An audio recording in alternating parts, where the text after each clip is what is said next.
Welcome to Hexplorers. My name is Kyle Bryden, and I will be the Dungeon Master for the second campaign on the Hexplorers channel, set in a new homebrew realm called Vigil. Vigil is a continent like many other, a long history of opposing forces fighting for greater good or greed and villainy. War and ideology sit front and center in the minds of many. The magic and whimsy of peaceful folk lay choked by the grinding gears of new discovery and invention. Its people have grown distant and scared, persecuted and fearful despite the accomplishments of so-called great men. However, beyond the day-to-day, the grindstone and the sword, beyond the sight of all but a few who can read the signs, Vigil sits squarely in the sights of a new age. As history, ancient or otherwise, will tell, the dawn of a new age comes on the heels of a moment, a single decision, action, or consequence, often not decided by great council or public opinion, but by a daring few. Whether these few be heroes or villains, only time will tell. What matters is the choice. The choices we make, big and small, have untold possibilities bound within them. It will be by your choices that the fates of people, creatures, countries, and kings are decided. Our story will begin in the central Kingdom of Candorne, the heart of Vigil in the land of industry, a widespread landscape of lush fields and forest, rich rivers and well-trod roads cross six-spans and fields of plenty dot the countryside. A land of many peoples and faiths, a land of hard work and determination, a land of servitude and oppression. For now, we turn our attention north to the town of Grill in the barony of the Growling Hills. Here, 4 wayward souls from various corners of Vigil and beyond have been drawn together by the promise of purpose to make the world a better place and to earn a little coin along the way. From the capital city of Karden, our would-be heroes have been recruited by an enigmatic figure who the party hopes to serve as their patron. He is known only as the Immortal Man. It is from his faithful emissary Isaac that you were sent on this, your first mission. According to your patron's mysterious sources, something unsettling stirs within the town of Grill. Something that, if people like you aren't there to help, could send this realm tumbling into a new age of darkness and despair. So we begin. A week of travel along the Hoofers Road north, the party arrived in Grill under the guise of seasonal workers. To this smallish ranching community, this was commonplace. You've each found jobs in various areas of the town where you've all been worked hard in your duties for nearly a week. The days have been quiet thus far. Doubts began to settle in quickly regarding your patron's intentions. However, small oddities have been noted. A faithful hound gone missing. Chickens' eggs spoiled and rotten as they're laid. A sense of being watched seems to be plaguing those who rise before the dawn. A haze of unease has settled over the town, only fanning the flames of gossip and the feeling of the other boot about to drop. The fears of this small town were realized this morning. Amidst the morning service, within the Shrine of the Palm, a young girl suddenly stood and howled, shrieking in a foul tongue. The room went unnaturally dark, candles doused, and the shadows grew thick and frigid. Her eyes rolled back, turning black as her skin turned clammy. Several of the elderly fainted at the sight. As quickly as the fit came on, however, a flash of green erupted from within her, and in its wake, she fell into a catatonic state. The light returning, the darkness abated, and the space around her, the stone floor and the wooden pew, were suddenly encrusted in emeralds. In the aftermath, the sheriff and the priest of the hand brought her to her room in her family's homestead, where it is said she'd awoken with no memory of the morning, and there she would remain bedridden for the day, sliding in and out of consciousness. The sheriff, a strapping red dragonborn named Kalzura, appointed the town's resident Arcana Class bond mage to her bedside and set the priest to check in on her periodically, assessing her physical and mental health. The day continued on, and throughout the day, the rumor mill has been in full swing, and the small town gossip has run amok. This apparently was not the first oddity to occur around young Ursa Deverall. Though she claims innocence, there have long been suspicions of demonic blood in her veins, that the demons within her drove her mother mad and her father to drink himself into an early grave.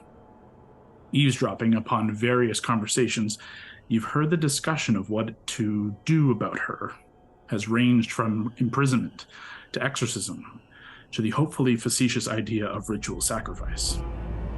However, already the feeling of unease settles in the pits of your stomach.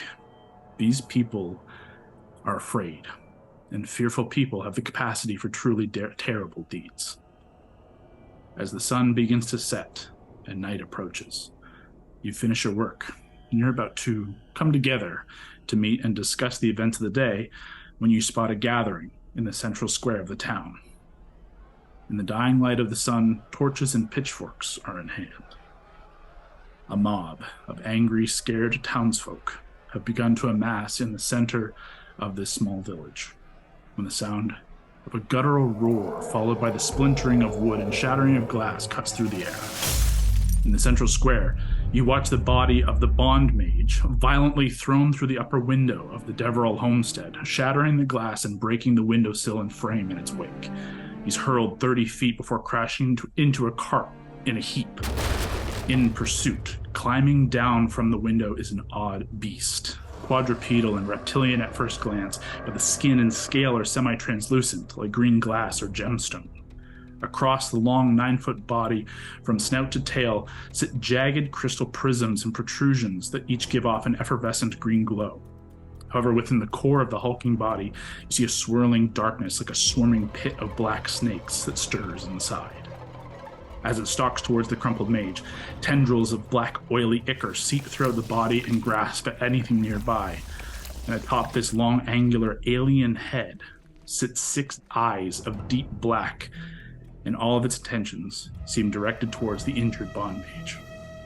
He's clearly bleeding, broken arm, ribs, likely a fractured skull. He begins to pull himself shakily from the wreckage, the blindfold slipping free of his blind eyes, and yet he can sense the creature that's bearing down upon him.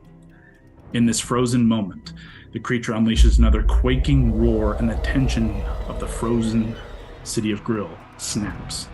The townsfolk begin to scream and flee. The mob roars and raises their torches and pitchforks. The bond mage begins to utter incantations beneath his breath. Let's all roll initiative. Oh my god.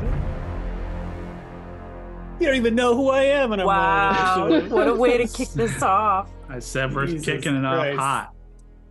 All right, I'm gonna use dice that Allie bought me to roll my first one. I've never wanted to roll such low initiative. To decide how the hell we're doing this thing? Yeah. It's going to be low anyway. Okay, that's my first roll of the game. That sounds good. Yeah. And here is what. God damn it. Yeah, you fucking roll a nat 20, I bet. Not quite. Oh, wow, that looks great. Oh, look at this. Look at the houses. Look, there's fire in there. See a little twinkle? Oh my god. Campaign 2, what's up? It looks so alternate good. shot. Oh, From damn. this angle, we see 2 of our intrepid heroes about to enter the fray, and a third kind of peeking out, a fourth in the distance. This mass in the middle of a mass of people around the flickering firelight is the mob. There are a number of horses, a number of buildings, and on the far side, on the wider map, is where the action is about to kick off.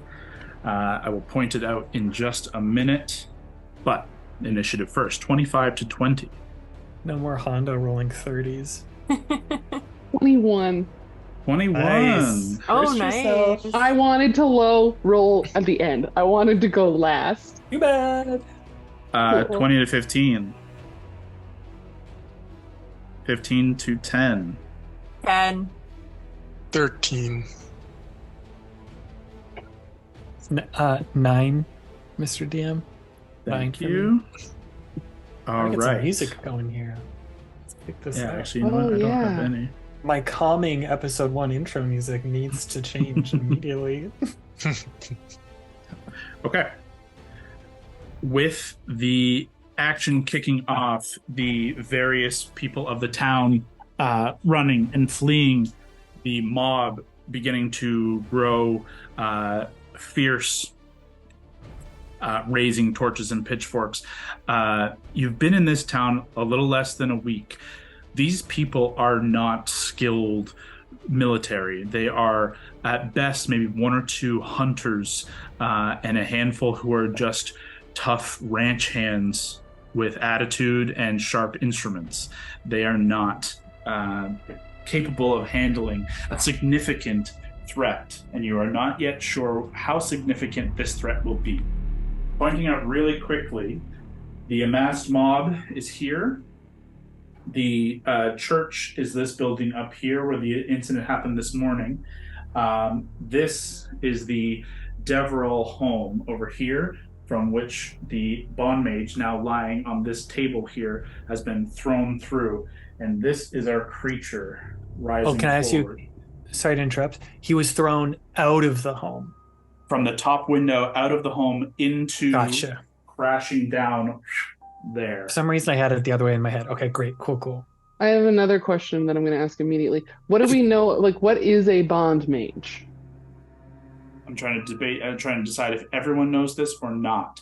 For the most part, you know the Arcana Class are a faction of witch hunters and mages, mage hunters. And the Arcana Class bond mages are those mages who have been captured, imprisoned, and made a deal to serve this faction as registered mages with this faction with significant restrictions. Leah, go ahead and make this is a first roll, but out of combat, but it's an important one just for this level of knowledge. Make a history check for me. I rolled a 19 on. What are we going to get this time? Natural 20. Okay. Oh, he's starting strong already. Woo-wee. Holy shit. You know Nice. quite a bit about the Arcana Class as a whole, and I would give you more if we weren't about to dive into combat. In this particular instance, bond mages are, as I said, these mages who have been captured and forced into a deal or coerced, with the alternative often being death or lifetime imprisonment. And as part of this gracious deal, they're blinded as a result. They're forcibly blinded by the Arcana Class in a way to nullify their ability to harm with magic. Okay. That informs some decisions. Thank you. Now, coming to the action at hand, you have first action with the top of the round. This is Andromeda over here. Andromeda is, you're working in this tent, plying your trade in mending and fixing of various pieces of clothing and things from all around this town for this last week. Any of these random little bits and things that you've been sewing and embroidering and fixing. And you've been finished your day right in time to see this mob accumulating right in front of the middle of the town here. And through the mob, you can just make out this alien creature, but you had a perfect sight of the bond mage flying through that window. You don't have a clear line on the creature, but you can just kind of make out a weirdness over there, and you do definitely feel and hear the roar of this creature. What do you do, and what do you look like? What does it look like that what you do? Okay, I'll send the picture. Okay. For the listener, we have not seen what each other's characters looks like. We barely know each other's names, so we're all very, very excited to see what we've chosen for this game. Mm-hmm. Okay. Andy is Oh, pretty tall, kind of big, half-elven woman with hair that kind of fades from kind of purpley to gray, has a big old hat, and lots of like really loose, lots of layers of fabric, and carries a big-ass stick along with a whole bunch of stuff, kind of various trinkets and knickknacks all around her belt. She's also, to people who get a little closer, covered in these white ink tattoos all on her arms and her chest. But most of that you wouldn't see because she need to book it as fast as we can. I can't see the grid, so it's hard for me to try to see. I'll tell you what it is we're going to go. Give me a direction. I'll give you your pacing. My thought initially was to kind of go as if I'm like wrap around the south of the mob towards the center there. Come down here.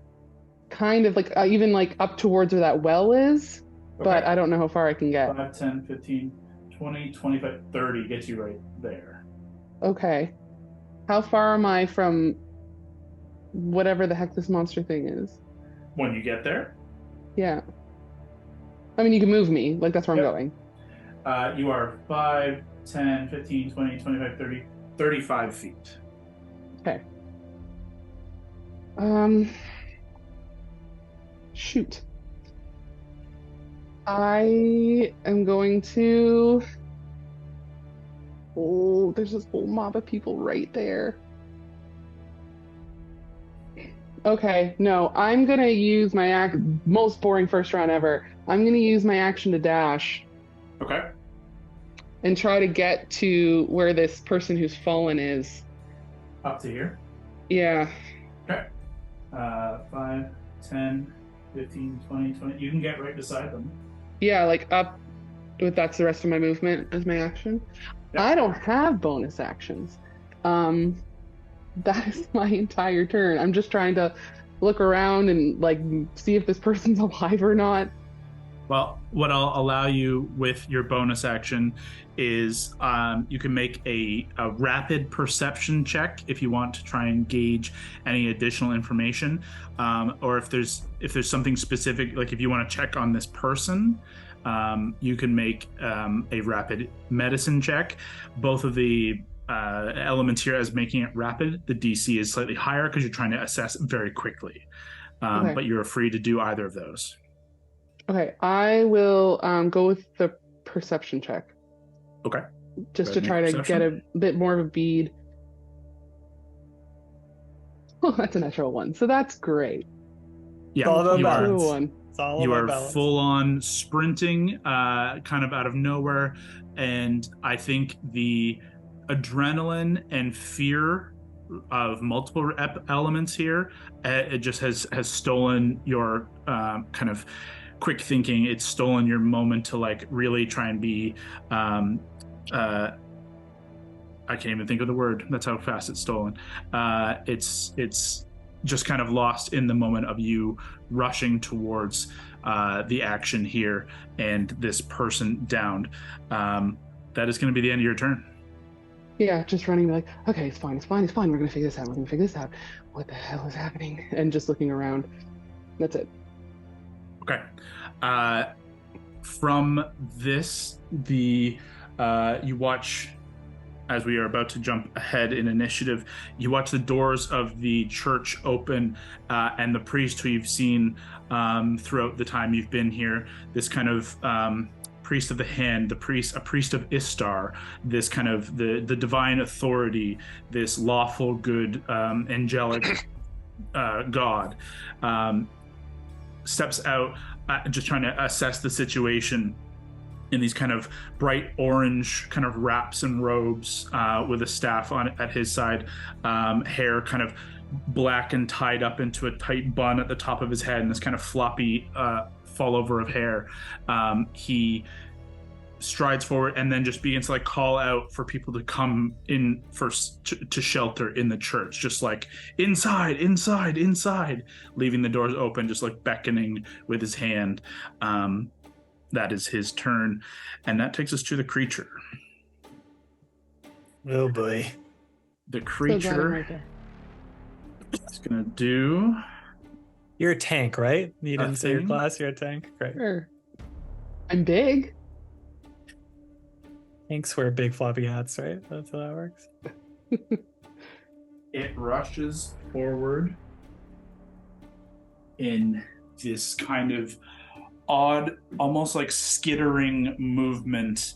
But what you find interesting as you do see it come forward is it simultaneously sounds and looks big, but is also weirdly not making that much impact, not making that much sound. It's an odd like juxtaposition of what should be and what is, and weirdly, as you can see through it, it is partially transparent. It is semi-translucent here, with the exception of Andy. You see in the heart, in the chest, this roiling, shifting mass of what looks like black snakes, like a nest of black snakes. And as it reaches towards, as it's going to lunge at the downed bond mage with a couple of attacks here. You watch the snake-like ichor seep out of its mouth as it goes for a bite, and you see it drop out of its neck and through its ribs, and these tendrils extend from inside of this glass crystal creature. It is going to make 2 attacks at Bond Mage. Icky. 15 on the first and a 12 on the second. Actually not very good, but they both hit nonetheless. There's no way it doesn't hit just a random dude laying on. Random blind dude. Broken sternum ribs. With a flirt, the tail kind of swishes around and batters him off the side of this table that he's crumpled into as he's trying to pull himself up. You see sparks in his hand of lightning and flame kind of about to erupt from his hand as this creature bites the entire arm and begins to consume and rip it free, and in a choked passing out, the bond mage collapses, either in shock or dead. You're not sure. Ooh. With this creature kind of thrown to the side, it is going to look around you as a bonus action. Now that it's dealt with this immediate threat, looks around at the Andromeda standing directly above its former quarry, looks towards the amassing mob beginning to rise with flame and pitchfork arrows beginning to get knocked. And you watch its entire form begin to vibrate and shift, and then almost like a wave passes over you, Andy, and you feel gravity and the terrain beneath your feet begin to shift and melt. And every step and every breath feels like it's passing through time in weird waves. Gravity is acting in very odd manner. And it just is going to hold that position, but this disorientation maintains and sustains. That ends its turn. The bond mage is dead. So we come to Kevin. Please, I will describe where you are here in a moment. Please, what do you do, and what does your character, DeCrane, look like as you are standing right here? You've just come from you've just come from the smithy after helping the the smith in town, crafting and creating railroad spikes and various tools and horseshoes that are often the custom here. And you are positioned right here, just having come into town. You have a perfect eye line on what just happened. Andromeda standing in front of this thing. You can see almost this shifting and wavering in the air around the creature and around Andromeda in almost like a heat wave element, if you know what I mean. At a distance, you can see the heat rising from hot tarmac is what it looks like. But please, what do you do, and what do you look like? I, DeCrane, am a Dampier. I'm around 24, but in Dampier years, that's about 300 or 400 years old. Oh my God. I have blue hair. I am pale white. I have lovely fangs. If I were to describe my outfit, think of a cross between the spacesuit in The Martian and the armor of Vegeta, if you love Dragon Ball Z. That's so cool. I knew it as soon as I saw it. I was like, this has a it. Vegeta Saiyan armor element to it. First of all, because of this time bending of the ground, am I disoriented? Am I stunned? No, you are not, but what I'll say is you can see where it begins and ends. And it does seem like it's about a 15-foot radius around the creature. You stand, I think, about 30 feet from the creature, so you're well without it, but you can see it kind of rippling in this kind of aura around this creature. So you're currently outside of it. And we're still engaged, right? Like the fighting hasn't stopped, right? It doesn't seem like it has slowed its murderous intent. It has Okay. just changed its targets and hasn't chosen yet. Technically, it has yet to be engaged. This would be the first engagement with it if you do choose to attack. Okay, I'm gonna raise my bow, my long bow. Okay. And but before I shoot, I'm gonna call out to it. Vile creature, who are you and why are you here? If you're waiting for a response, if you want to try and get a response from this creature to gauge its sentience, that'll be an action to try and engage in a social a social rapport here to engage it, give you, and you can get a persuasion check, you can get an intimidation check, if that's what you want to go for, and it could alter its actions on its next turn. Or if it's just something you're saying, you still have your action, but it's up to you. Do you want to try and take this in a social de-escalation, or are you just trying to gauge, just trying to shoot this out and then still attack? You know what? Let's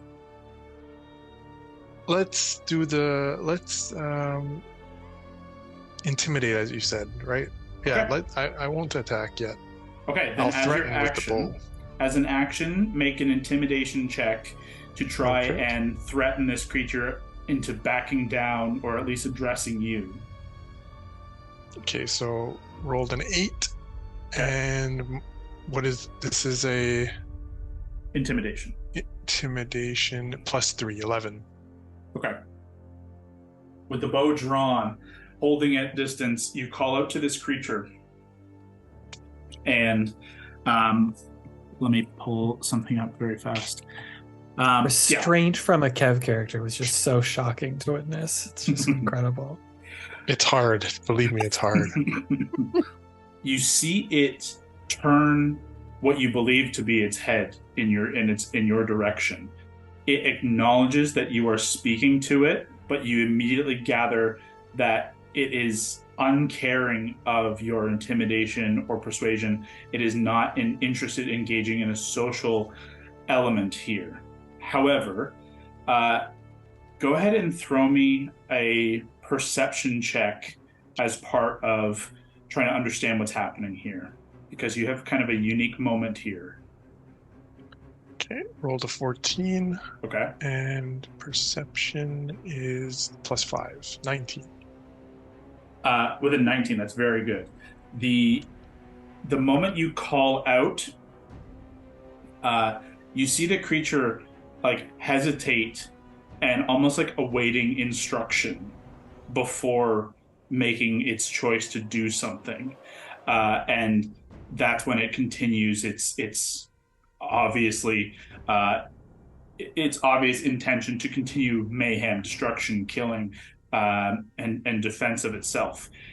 It does not seem interested in engaging, but it didn't seem like it made its own decision. That is your action. Okay. You still have movement, and you still have a bonus action if you want. Well, I can't attack with a bonus, right? There's nothing I can really weapon attack, can I? Not with the not with the bonus action. Okay. Do you want to hold your position there, or do you want to move? Do you think I could? Actually, no. I don't even think I have any. I was like, can I heal the dead person? But I probably can't. Then I will move in sort of like a flanking position. You want to try and encircle this way? Yeah, but not too close. But yeah. You can get to here with your full move and be outside of its immediate aura. We're outside of this kind of heat wave disturbance, if that's cool. I'm okay with that. Okay. That ends Decrane's turn. Taking us to the west side of the map, this entry kind of position over here, coming into the kind of town square here. Enid, you and your brother are making your way back into town from the various ranches on the outskirts of the immediate town, having worked your day on the farm, aiding with animals and the various goings on these ranches. when you see all of this kick off across the way. It's a long ways to get there to the action. What do you do on your turn? And introduce us to Enid. This is Enid. She is a Harengon. She is a black and gray looking rabbit, kind of medium height. She's wearing greenish, darkish, black kind of, it almost looks like wraps, like what a typical ranger would wear. She's got it, kind of like halter with the tie in the middle. Has a belly button ring because that's just how she rolls. She has a hood. She also has this very big long bow with her. It's like a black and purple long bow. And as you are way over here, you got a long ways in, but you do have range. What is your first action here? So I have 150 feet on my longbow. Yeah, you're well within 150 feet. Okay. So I will use my longbow. So I'll spot the creature, and she'll just kind of be like, beefy, and then let's go. I have two questions before you fire that first your shot. Yeah. Are you holding from here? Because if you hold from here, you do have kind of a crowd to pass through for a line of sight. So you would have it would have a greater AC as a result of trying to sneak through the shot to not hit any of these civilians. You could try and reposition kind of up onto, like, there are tables and there's other rock and platform up here. Okay. If you wanted to try and get up here, that would give you a cleaner shot. Sure. Okay. 5, 10. What's your movement speed, sorry? Movement is... Do you have more than 30 or 35? 30. No worries. So 5, 10, 15, 20, 25. So you can't get quite as far as would have been nice, but you can still get up kind of onto these barrels in front of the general store. You can't quite see, but you're just tucked in right here. And you do get a clean line of sight. You go to fire. Go ahead and roll your attack. Unfortunately, it's at disadvantage, but please do so. Okay, one sec. 17. Okay. Roll again with disadvantage, or was that already with disadvantage? That was with disadvantage. Wow, 17 definitely hits. Oh, yeah. You go ahead and roll damage. Okay, 9 damage. 9 points of damage. Excellent. What does your first shot look like? Is it a swift draw of the bow? Is this a practice move? Just kind of, Swift pulls it out and just fires out really quick. Straight shot. Close. Straight shot. The two, Andromeda and Ukraine, who are closest, you watch as this arrow gets fired from across the way, and as soon as it hits this weird heat trap of kind of wavering space, you watch the arrow bend and shift and begin to get caught up in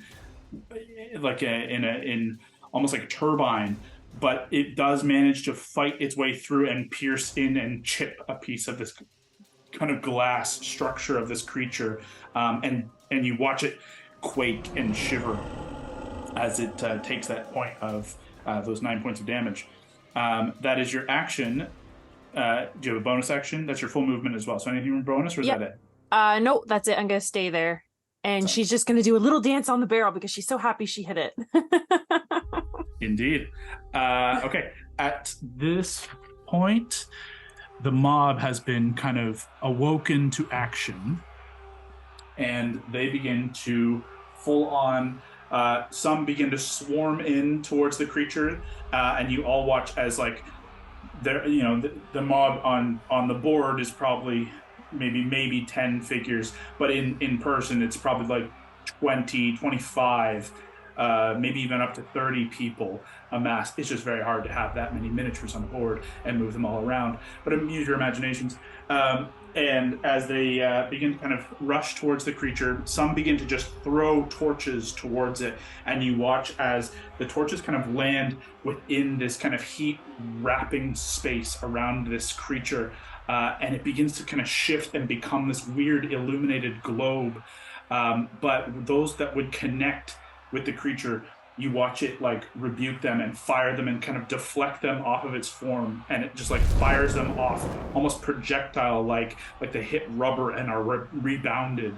And one goes firing towards this building over here, and you watch it like smash through a window and begin to ignite the interior of this helm over here. And kind of various barrels and crates around here are beginning to ignite with flame as it is kind of refracting and rebuking all of these various flaming elements. To that, I'm going to add fire. What are you doing? What are you doing to us? We just got here. Fire. That is the mob. Actually, sorry, the mob are still going to rush into the space. Some of them.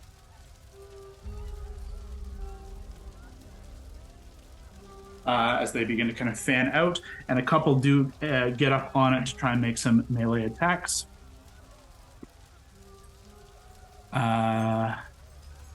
One hit, one miss. As they kind of clobber the thing for a couple points of damage. For 5 points of damage. And it deflected the flame away, so that is the end of the mob.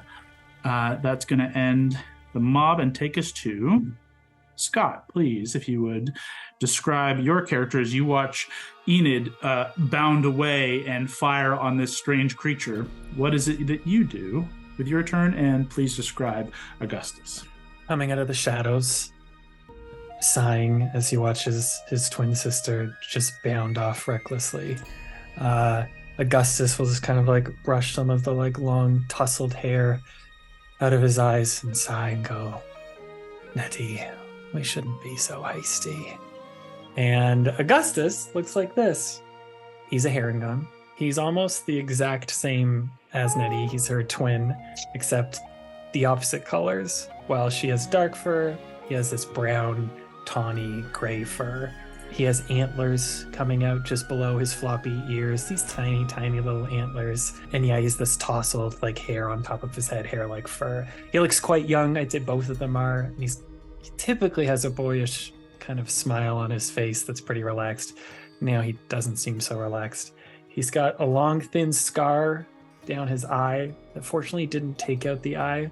And he's wearing this long military-style jacket that like cuts just above the knee. Looks like it was someone's like old formal military dress, but now it's got patches on it. It's kind of too big for him. He's wearing the same style pants that seem too big. They must have belonged to someone else, but he's tied them with belts and ropes to try and make them stick more. And he's cuffed the ankles where his rabbit feet poke out beneath. He's got this leather necklace with a gold bead around him. He's holding on to a long wooden staff.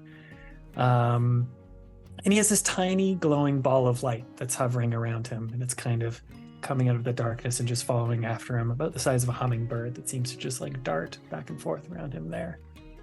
I would say he's gonna walk out of the shadows here, see his sister over there. Did he see Andy rush in there? Yeah, you would have definitely. She was right here and then like darted all the way around. You no longer have a bead on her. She's actually on the exact opposite side of the well, so you don't actually you can't see her. But you did see her rush across. That makes him nervous, so he's going to kind of just still like pick up his pace. He's kind of got like a calm little like walking gait to him, and he's gonna point out to Anadina and say, I think we should go help. And then he'll look up at this golden light next to him and be like, Ray, would you? And if you're willing, they are going to teleport in a tiny little burst to be closer to Andy by that well there. Sure. What's the range? It's 30 feet. And this would be the wild fire spirit little fiery teleportation. 30 feet. Oh, only gets. I apologize. It's not that far. It's like 15 feet. It gets you slightly less.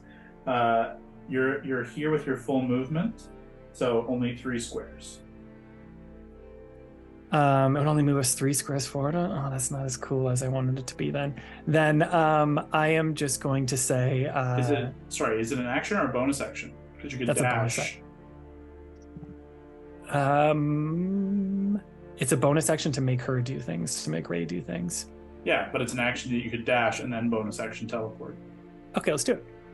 So if you wanted to get that, you could go 5, 10, 15, 20, 25, 30, or 5, 10, 15, 20, 25, 30, and then a 15-foot teleport puts you above there. I'll do it then without Nettie.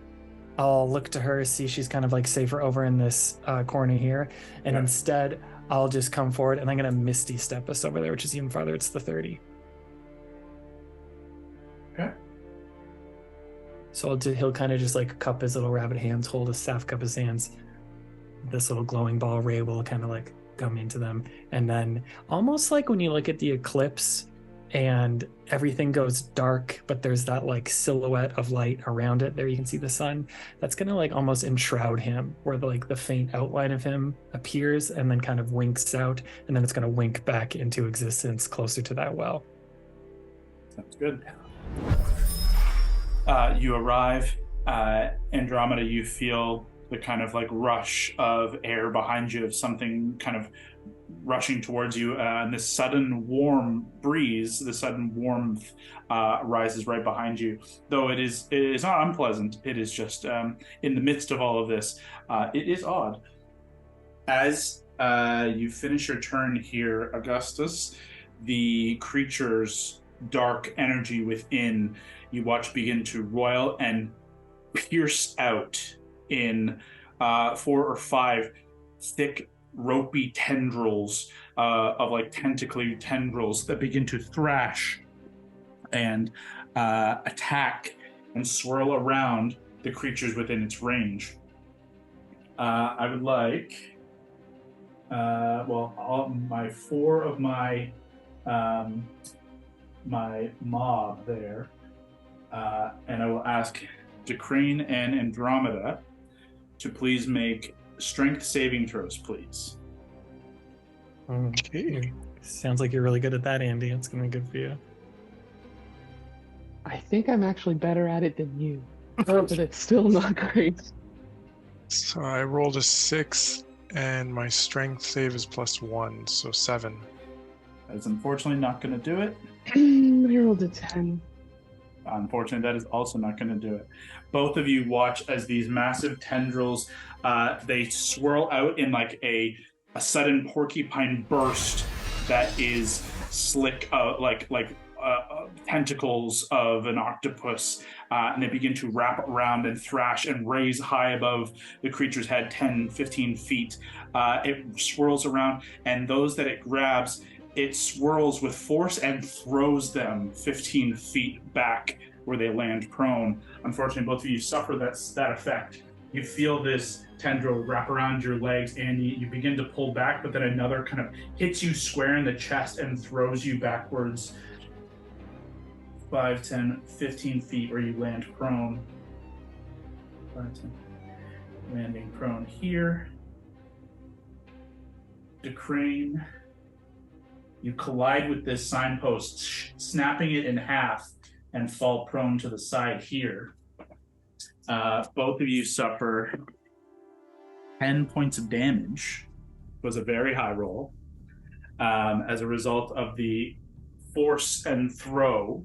And Andy's still up? He's still up, guys? Yes, I'm slightly tanky, but that was a lot for Okay, level good. 2. You watch the 5, 6 of these kind of mob figures who rush to this creature are picked up and thrown and impaled, smash into the tree, into the doors, into the wall, into the ground, broken, battered. They do not get up. You're not sure if they're unconscious or dead. That takes us to the Sheriff, Kalzura. You hear the sound. Should we have prepared backup characters? That's fine. Kind of just got attached to this guy. It'll be fine, probably. you guys hear, Enid, you're the first one to hear it, but August, you pick it up as well. The rapid hoofs of a warhorse galloping hard from the south into this fray. And you watch as a black stallion rushes into the fray with a red dragonborn atop it, who draws a sword and leaps into battle from his horse.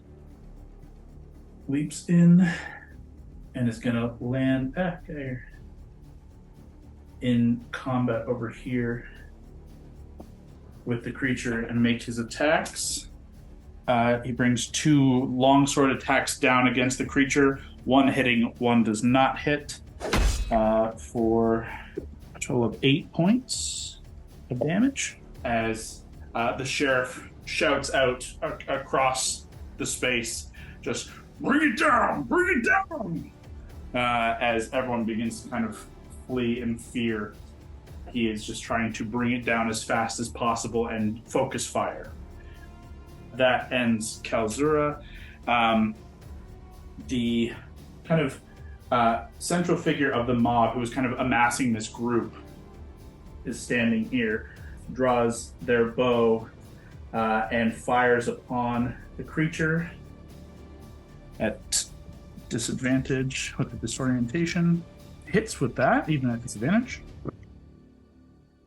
And hits with that at disadvantage. Great.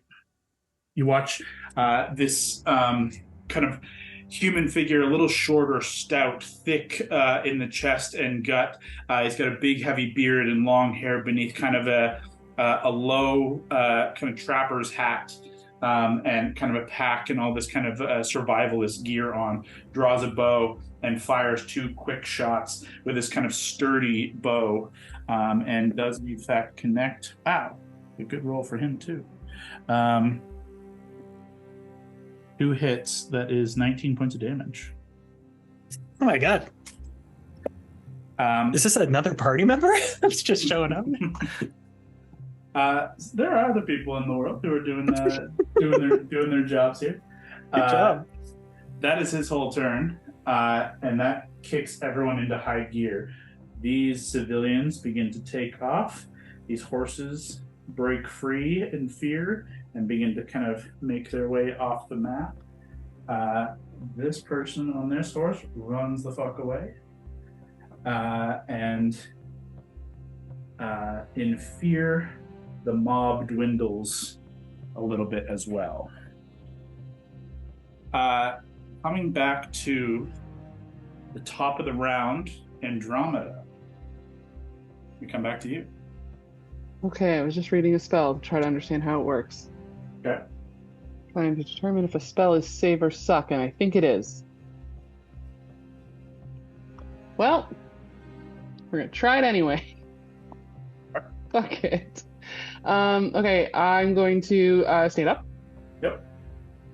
15 feet.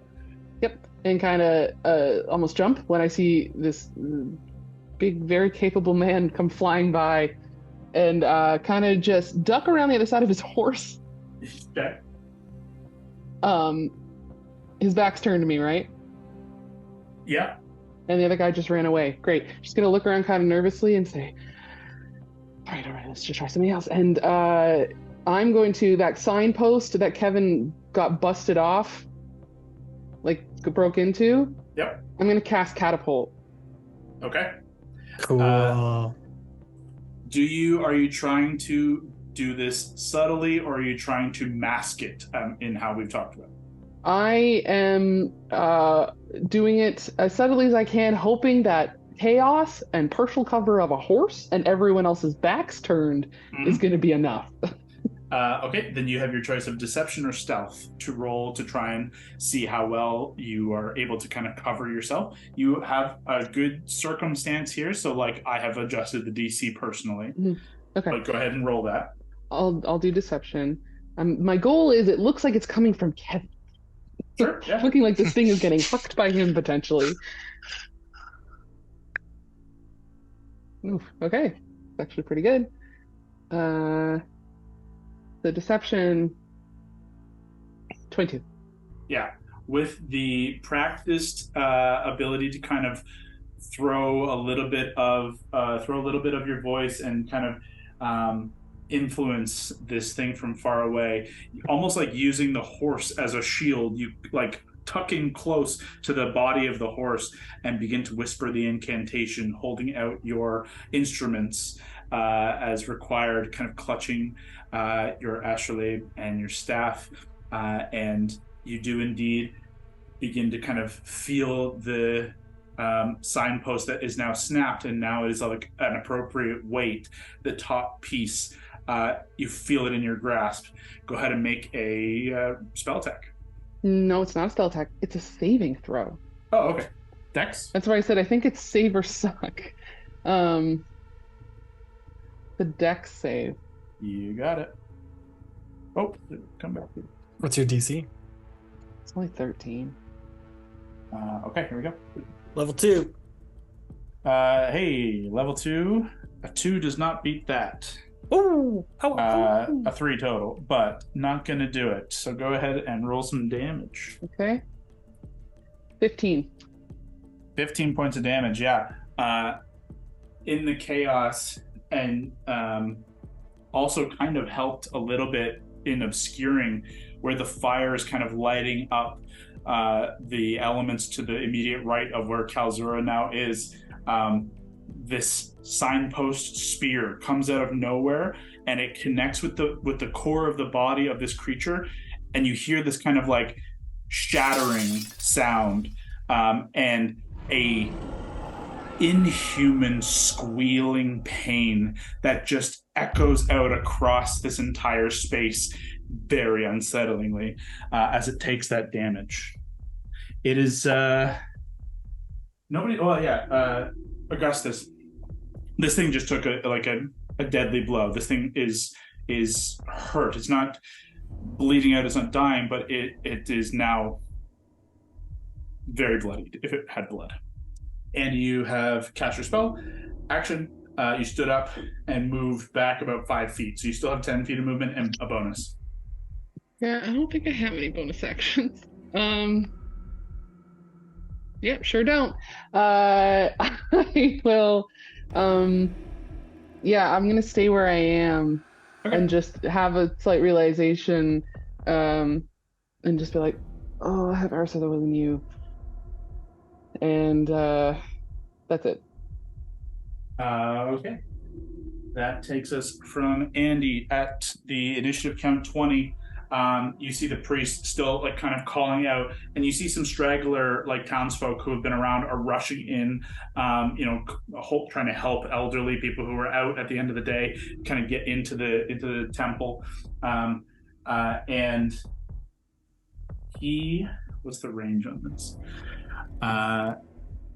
He can't quite get to you who are hurt, but he's going to try and help some of the mob who did just get hurt. But you do just watch as he kind of raises his hand holding a holy symbol, and you hear a prayer. You can't make out the words from this distance in the chaos, but you hear him uttering a prayer, this kind of booming voice, and you watch a pillar of light kind of erupt in this space here, and then fade as this radiance kind of illuminates, and you see some of those who were injured begin to kind of pick themselves up off the ground and pull themselves towards the temple.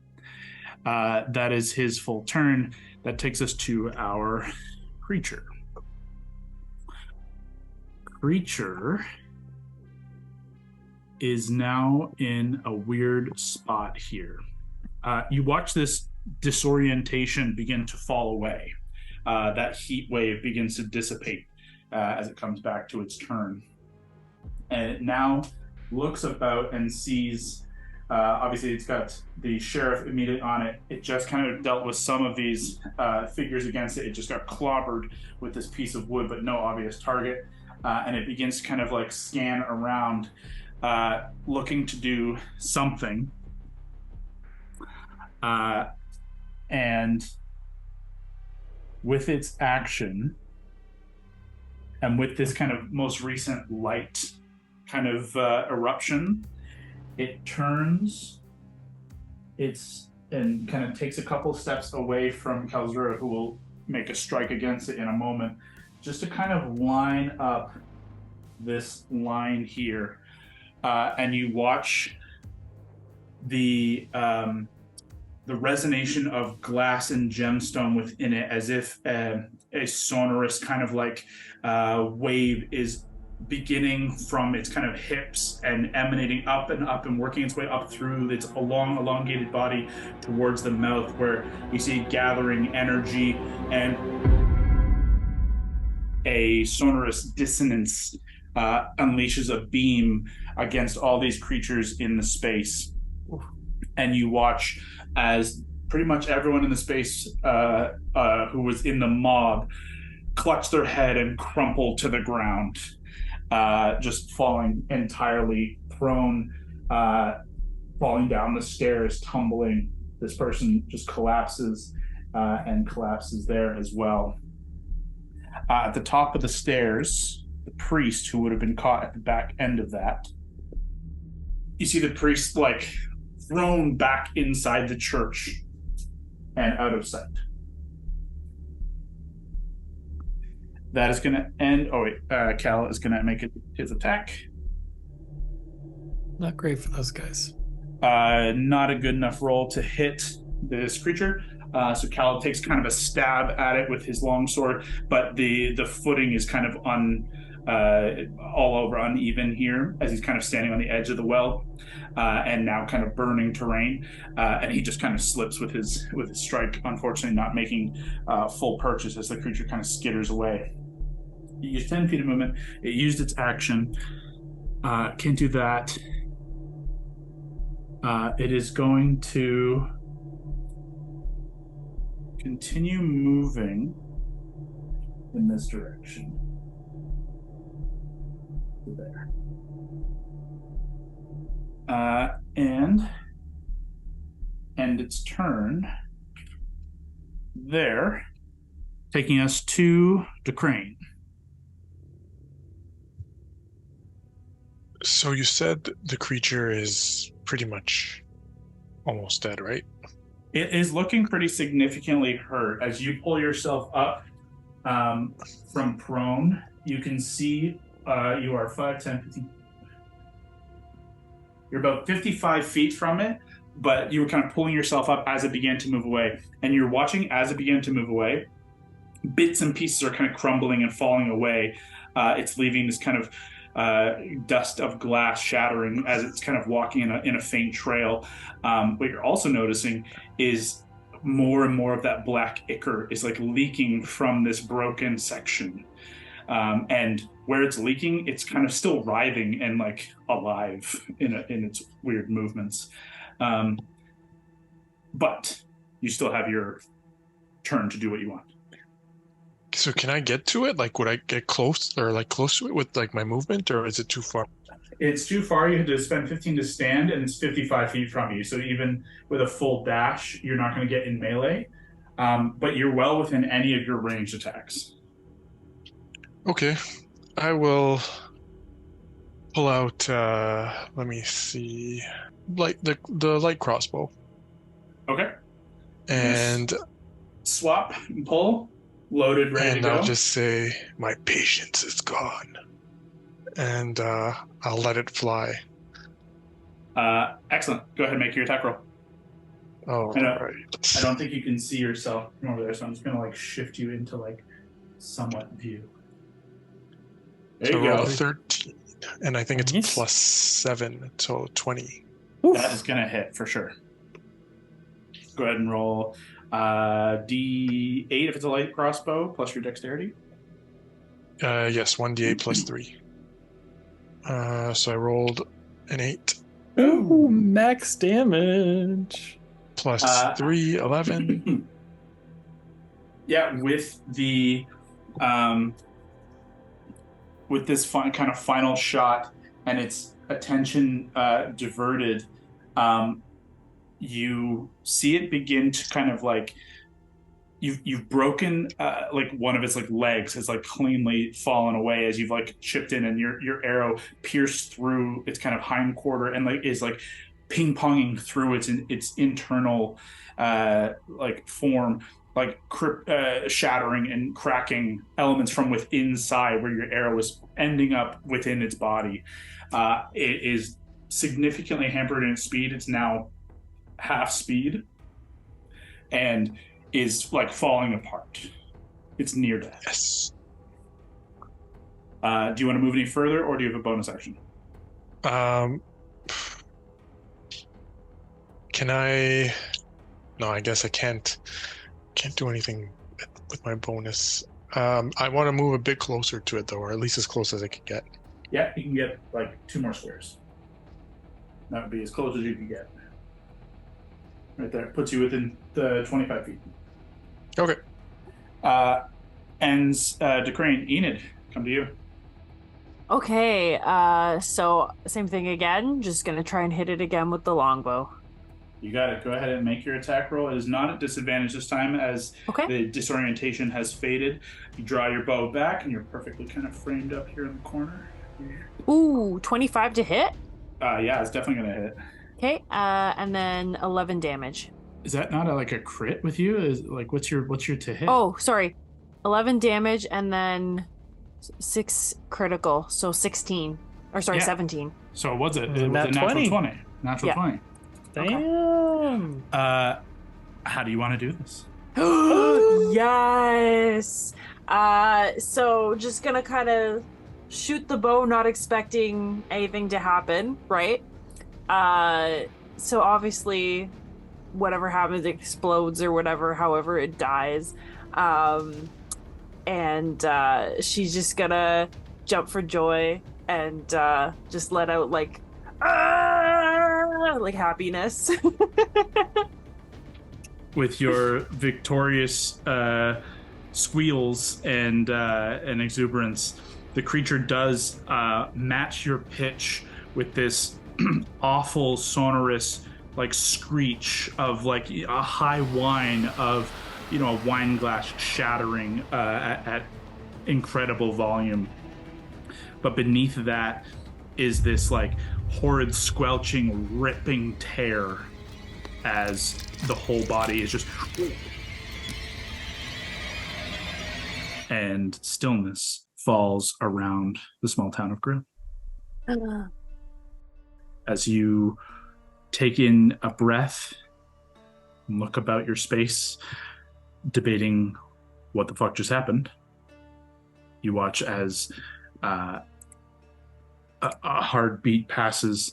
The priest pulls himself up, hair amiss and his robes dirtied, as he pulls himself back to the doorway and looks about the space, and immediately summons the light again, and another pillar of light illuminates those who were just smashed by that kind of beam from this creature. They begin to kind of pull themselves up from what would have been certain death. And at a distance, you can already, like, he's immediately like falling over. He is spent and passing out himself. And these people he's helped get inside begin to like pick him up from under his arms and take him back within the church. In the central square, you watch the longbow wielding kind of survivalist figure who none of you had any interactions with yet. He kind of leaps off the edge of the well and the table that he was kind of positioned on and kind of kicks in the dust and dirt around where the creature shattered, and is kind of like sifting through with a boot, still holding his bow kind of at ready. Kalzura steps forward and kind of dusts himself off as well, and is kind of having idle conversation with the two before he kind of turns to look and begins just kind of shouting order. Like he takes a minute just to like compose himself, and then begins calling out for orders, calling out for people to like put out the fire that is engulfing the house, and kind of the crates and barrels that are around the well. And people begin to snap to and follow his direction immediately, kind of at the well, getting water filled and making kind of trails of people to try and start putting out the fires. People are wrangling horses and You watch Cal kind of direct a couple people and call for someone grab Cherry, and it's just shouting out into the ether, pointing in a direction kind of towards what is the tavern called the Iron Hoof, which was the building on the far right. And he's just trying to assess the situation. But in the chaos, the four of you, what do you do? Can I try to move towards where that mage was? Mm-hmm. To see if they're actually fallen? Yeah. You leave the shadow of this black stallion, make your way towards someone who's just like dousing water on the fire that was immediately kind of there. And you watch like some of the water and ash spills onto the body of this crumpled figure. They have no reaction. Okay. You can make a medicine check to ensure that they're not just unconscious. Yeah, I would. Go ahead, make a medicine check. Oh, that's right. Medicine is wisdom. That's an 11. With an 11, clearly dead. Several broken bones, wounds that would have taken months to heal or significant magical attention. He was not going to survive this in a good state, and he did not survive it in general. Certainly dead. Okay. I would just like close his eyes if they weren't already open. They were in fact open, and that milky white of blind eyes. Yeah. And just kind of mutter, well, at least it's over now. That's it. I'll saddle up next to her, having, I feel like, been close to that, and be like, I don't know. I feel like it might just be beginning. I meant more, no, it was, no, I meant more, never mind, it's fine. We need to figure out what this all was, though, right? That was fucking crazy. It was beefy, though. Jesus Christ. Neddy. You bloody shot that thing right through the fucking head. Well, what else was I gonna do? It was a big giant thing coming at everybody.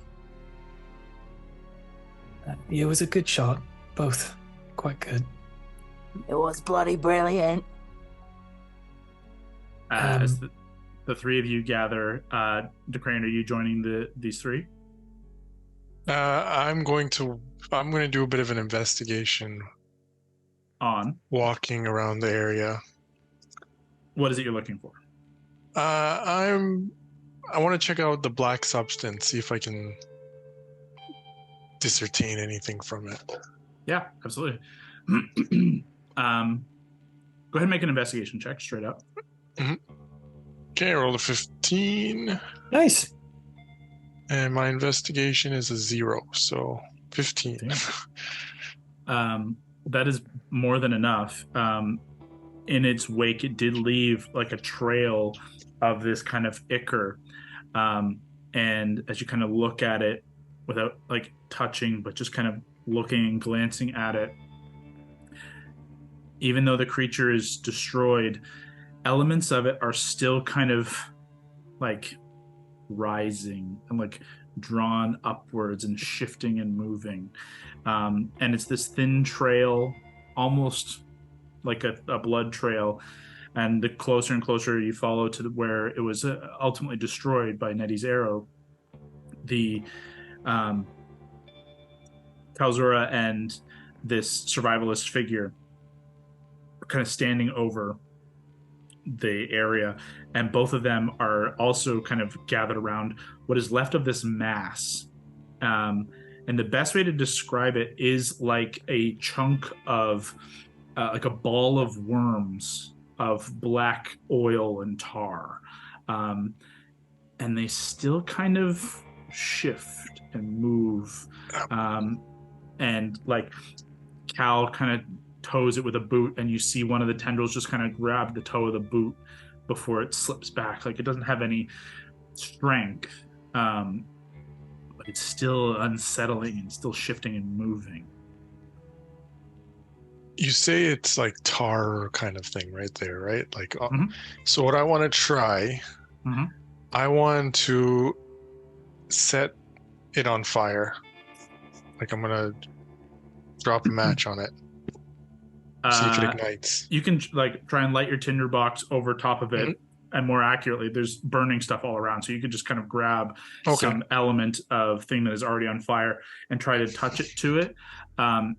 It doesn't have any immediate, eruption, but you do watch as the elements of it pull away from the heat, almost like hydrophobic stuff that, like, as soon as you go near it with fire, it fully retracts and reacts.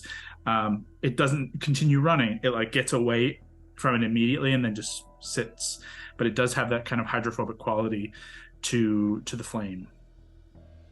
If you wanted to try and like gather some of it, if you're trained in alchemy tools, you can certainly try. Alternatively, you could try with herbalism, but it would be harder. It would be alchemy would be what you need to kind of gather this appropriately. I feel like I have alchemy tools.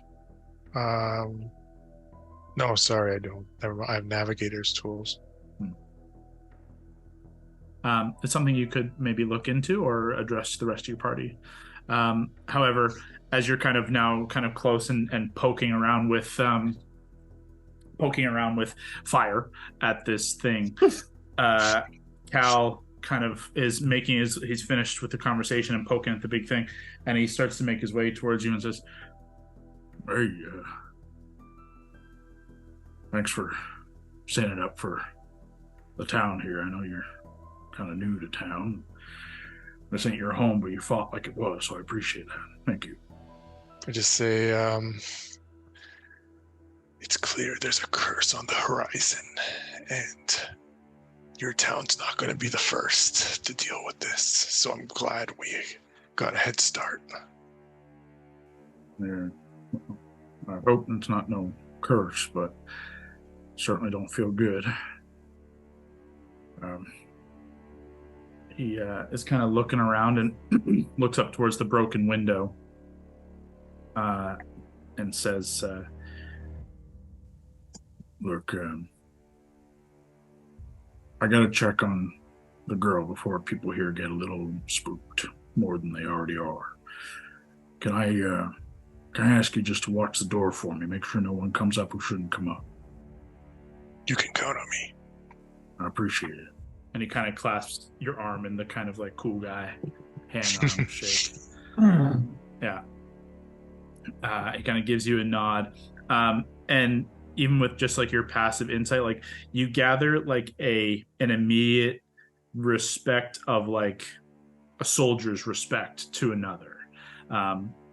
In the short time you've known Cal, which is, you've only been here less than a week. However, he was one of the first, like he would have come around to each of you individually to introduce himself as this kind of elected sheriff. Not a position that he necessarily angled for, but he was the only one with any real experience and leadership, and has taken his charge to kind of help guide to the town. And he's been here for quite a number of years, with a significant background in the armed forces. So he kind of recognizes that in you, an element there.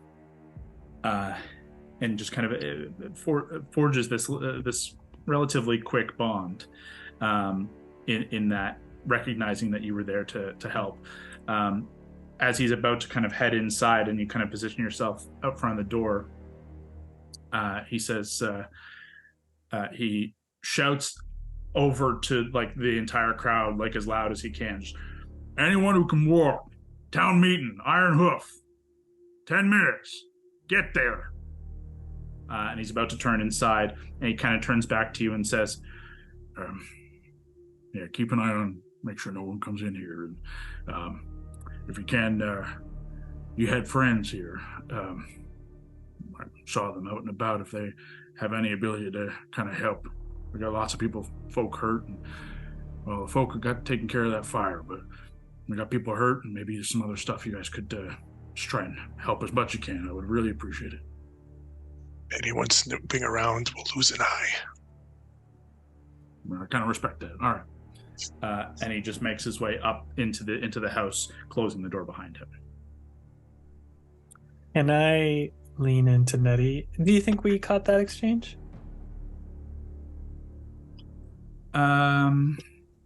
Not fully. I don't think you fully caught the whole thing. You guys were doing your own kind of interaction, but you would have seen him speaking with DeCrane. He would have immediately called his attention when he fucking said to everybody, because I called everybody's attention, and then you probably caught the last part, but not the first element of talking with DeCrane, but the second part you definitely would have heard.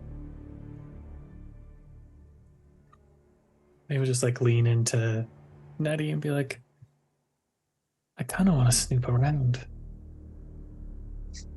I'd do some snooping. Let's go talk to, what is it, Decran? Decran? Andy, how well do you know Decran? Oh, well, we've been like a month. We've he's incredibly capable. I'll give him that. Let's go ask him, and maybe we can, before this town meeting, we can take a look upstairs or something. Oh, wait, Decran. You're a pretty good shot, mate. That's only a preview of what I can actually do. Not better than my sister, though.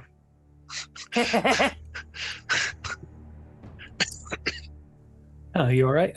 We was just thinking before the meeting, maybe we take a little peek-see upstairs.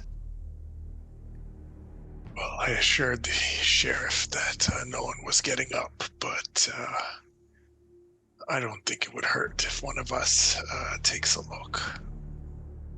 Aim out that window, right? Maybe if he's up there, one of us could climb up and just take a peek in the window?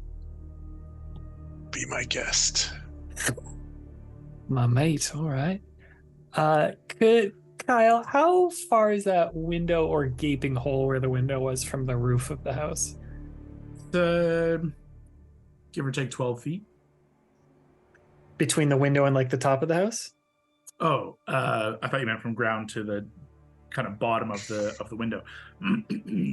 The window is kind of setting almost into the apex of the attic. Perfect. Or the loft. So it'd be pretty close to the roof. Okay. Andy, you want to go take a look? Do you mind if we take a look? Oh, I mean, you guys you seem pretty capable. I'm not exactly the sneaky type. Okay. What kind of type are you? Yeah, I'm sure, but I'm good at the showing people around, and got a few things from Carlos, but mostly, I'm your guide. You're a tour guide. That's your skill. You're a tour guide? A tour guide in a shepherd way, getting people to and from. I can fix things. Not better than my sister, though. She's a great guide. She's a ranger. And so she is, yeah. Nettie, maybe come around back with me here for a moment, and we'll just see if we can sneakily take a little peek-see. Gotcha. Come on, Ray. A little light will follow. I was thinking we would just skirt around the side of this house, try and get out of view, and then we would use Ray to use her little fiery teleportation to the top of the roof. Ooh, that's a good idea. No problem. So, you guys make your way around the back, easy enough with the chaos of things going around for you guys to kind of get around the side. As you're kind of going along, you can see inside through the kind of side windows on the main floor, those that aren't fully kind of covered or blocked in some way. Pretty empty interior of a homestead here. There's not much going on inside. There's no light on the main floor, except that which is coming in from outside. And pretty threadbare. Doesn't look well lived in.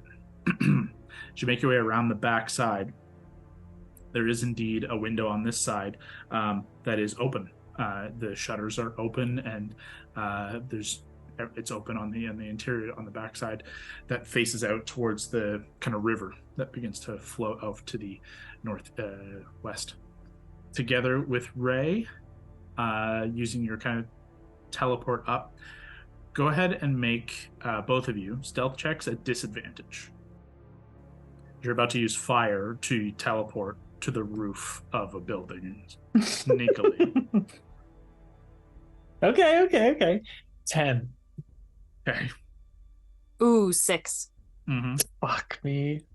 Mm-hmm. Sure. At the front of the house, DeCrane and Andy, before you've even left, as you're kind of debating where you want to go next, as you're kind of looking around, you both hear off the roof. From the front on the floor, you hear on the back of the roof several sounds of reindeer on the roof. We should have kept eyes on him. Crap. As if they had done that 100 times, I would have say some sort of hijinks, sneakily trying to get into trouble. They would wink out of existence, illuminate, appear on the top, fall very awkwardly, and I think August would shoot an accusatory look at Enid and be like,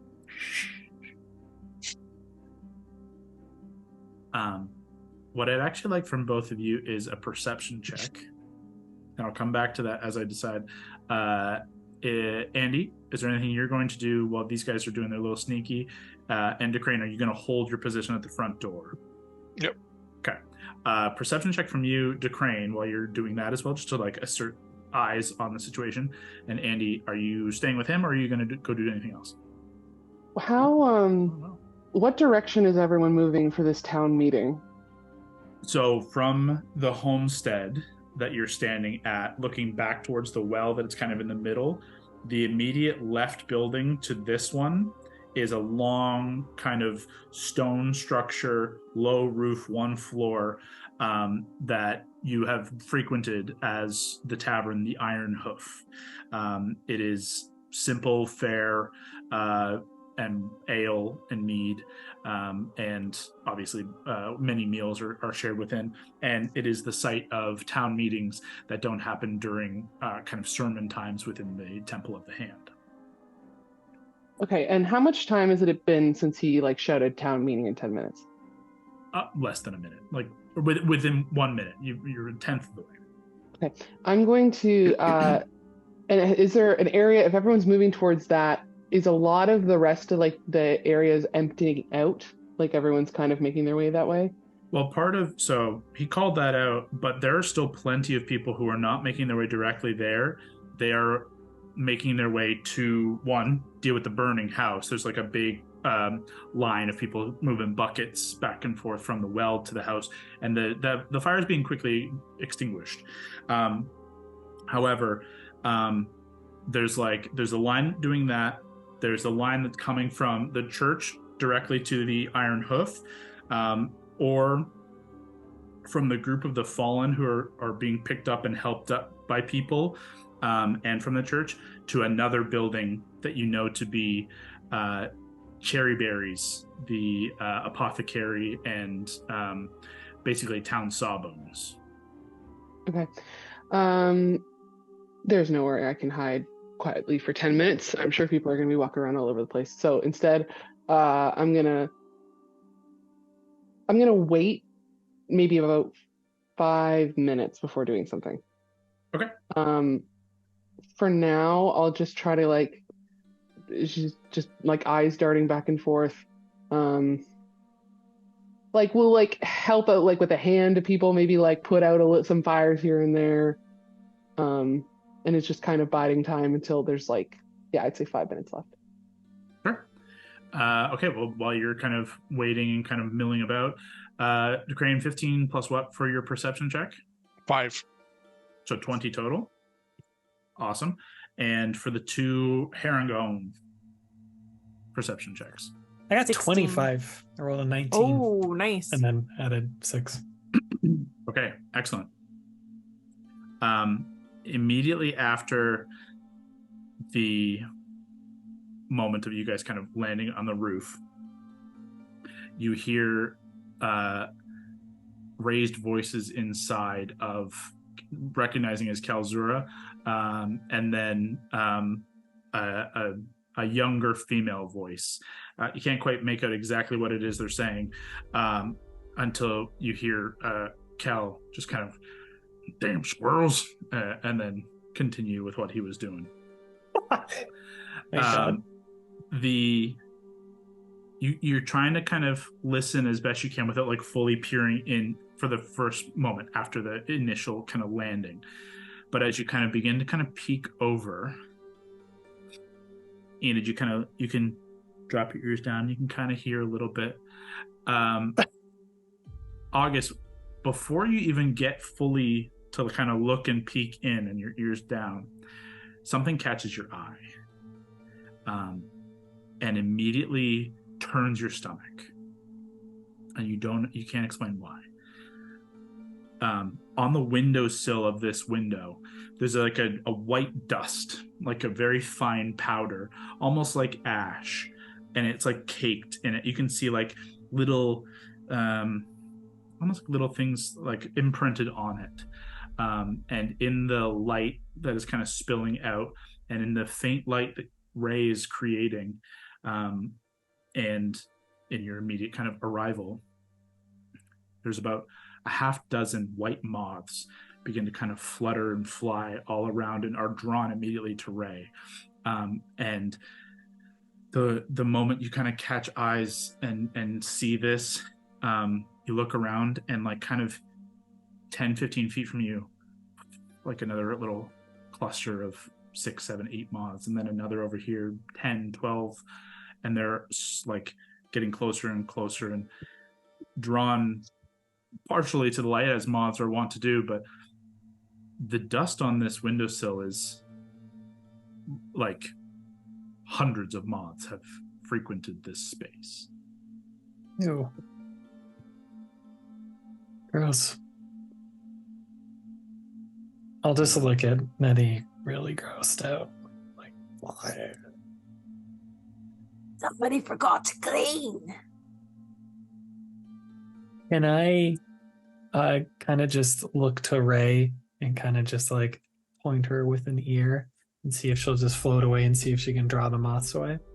Sure. Do you send her like back over town, or do you send her like off into over the river and into like the wilderness to the west? I don't think I want her to go that far. Maybe I'll have her go back behind the house and just see if they'll if she can't move that fast, maybe just to see if they'll start following her if she moves that way.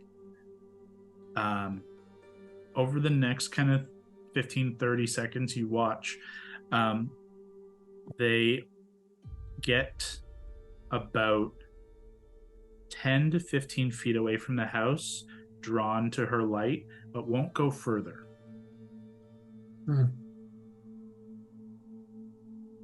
Can I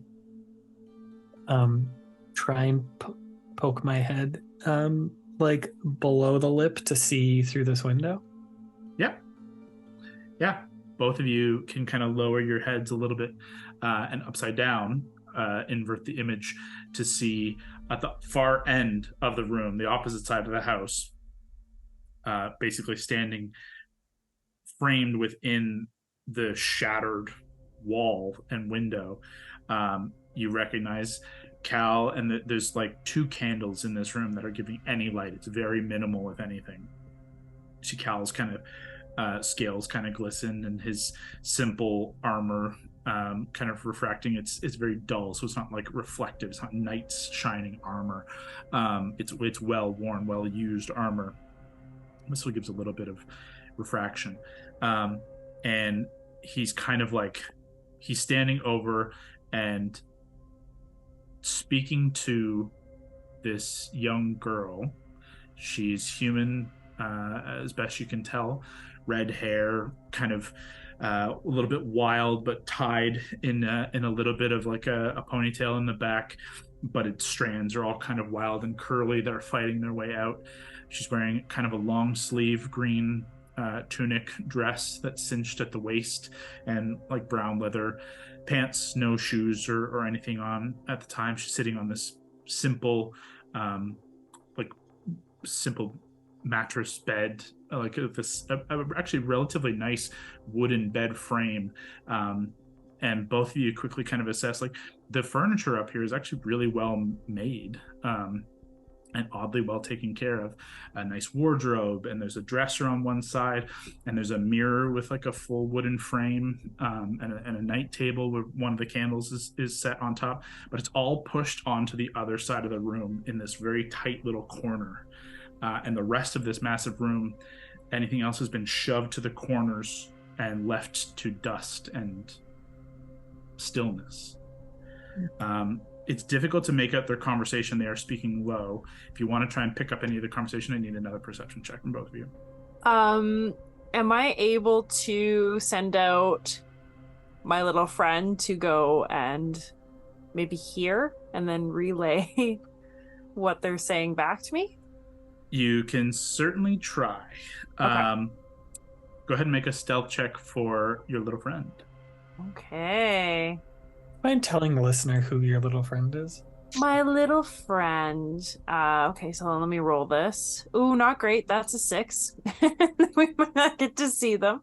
My little friend is my my squirrel friend named Toot Sweet. God. Yeah. And Toot Sweet is this little familiar red squirrel. And Enid calls it her flying squirrel. It's not a flying squirrel. It's just a regular squirrel, but she calls it her flying squirrel because it can fly. So it's a squirrel that can fly. I know, creative. So I will attempt to send Toot Sweet into the area kind of stealthily. Obviously, I rolled terribly, but she'll just, as she does it, she'll just kind of say, "You heard squirrels? I'll give them squirrels."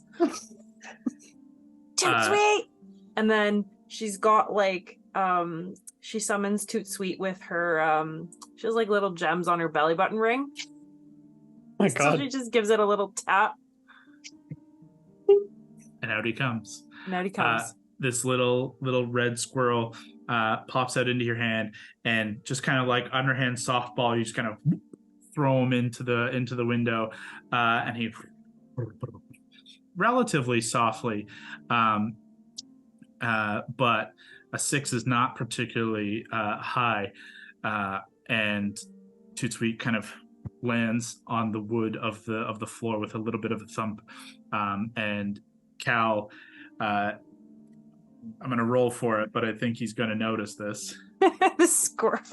Yeah, come on, He did suspect squirrels were at play. Just, what I'm fucking telling you. And he stomps over like these heavy stomp, and he tries to just stomp and like kind of usher it out, not to stomp to hurt, but stomp to scare. And like he does try and boot it, but like just like get the fuck out of here. And what does Toot Sweet run? Does Toot Sweet try and go back out the window, run down the stairs? What does he try and do? Toot Sweet runs down the stairs. It runs down the stairs, and Yep. Cal like gets to the stairs. He's like about to follow, and he looks back to Ursa and just, "We'll get that in a minute." Can I ask you a quick question? When you said young girl, what like we're talking child? Or we're talking teenager? Like how young does she look? She looks like anywhere from like 12 to 15. Okay. Young adult. Gotcha. But pretty young, yeah. But yeah, still very young. Certainly not adult. Certainly, yeah. And he does not immediately rush after Toot Sweet, but you do hear Toot Sweet downstairs just like skittering and like knocking things over. Kind of causing a little mayhem. Dishes. Cal makes his way back over to the girl's bedside and kind of kneels down. They're having a quiet conversation. So again, like if you want to try and listen in, you'd have to get another perception check to see if you can kind of catch some of the wording. I'll try, but hearing how badly Toot Sweet went, I'm feeling nervous that we're pushing our luck. So I'm still just going to try from my vantage point. Okay, go ahead. It's really good still. Nat 18, so it's 24. Oh, nice. Yeah. with the heightened perception of heightened ears, your senses kind of hone in, and using that kind of like moment of chaos with Tootsuite, you kind of Readjust. reposition yourself, readjust, and just really hone in, closing all your other senses, and really just try and focus. And you can hear Cal return to her side, kneel down, and kind of groan as he gets down onto his knee, and says, "Are you hurt?" He says, "No, I told you. I'm fine. Please, just let me out of here. I can't stay in this room anymore." And he says, "You know I can't. You know I can't. You go out there. The only way out of here is if we run. We can do that. As you recall, I swore to protect this town. And if protecting this town means getting you out of it, I swore that protecting you, dear."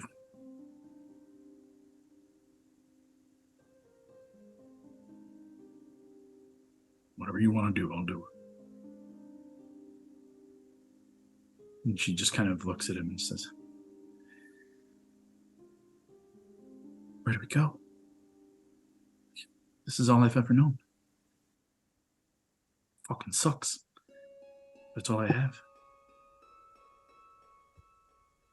He kind of stands up, groaning and creaking. He's an elderly dragonborn.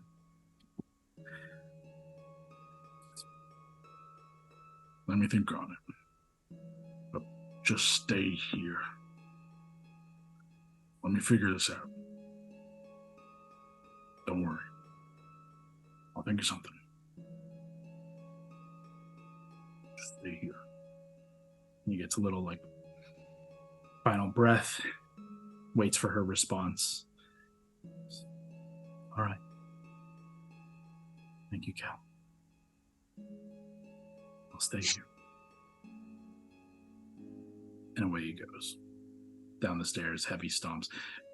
A minute passes, and you just hear this, "Fucking squirrels!" And he's just shouting at the squirrel to Crane. You do hear this behind.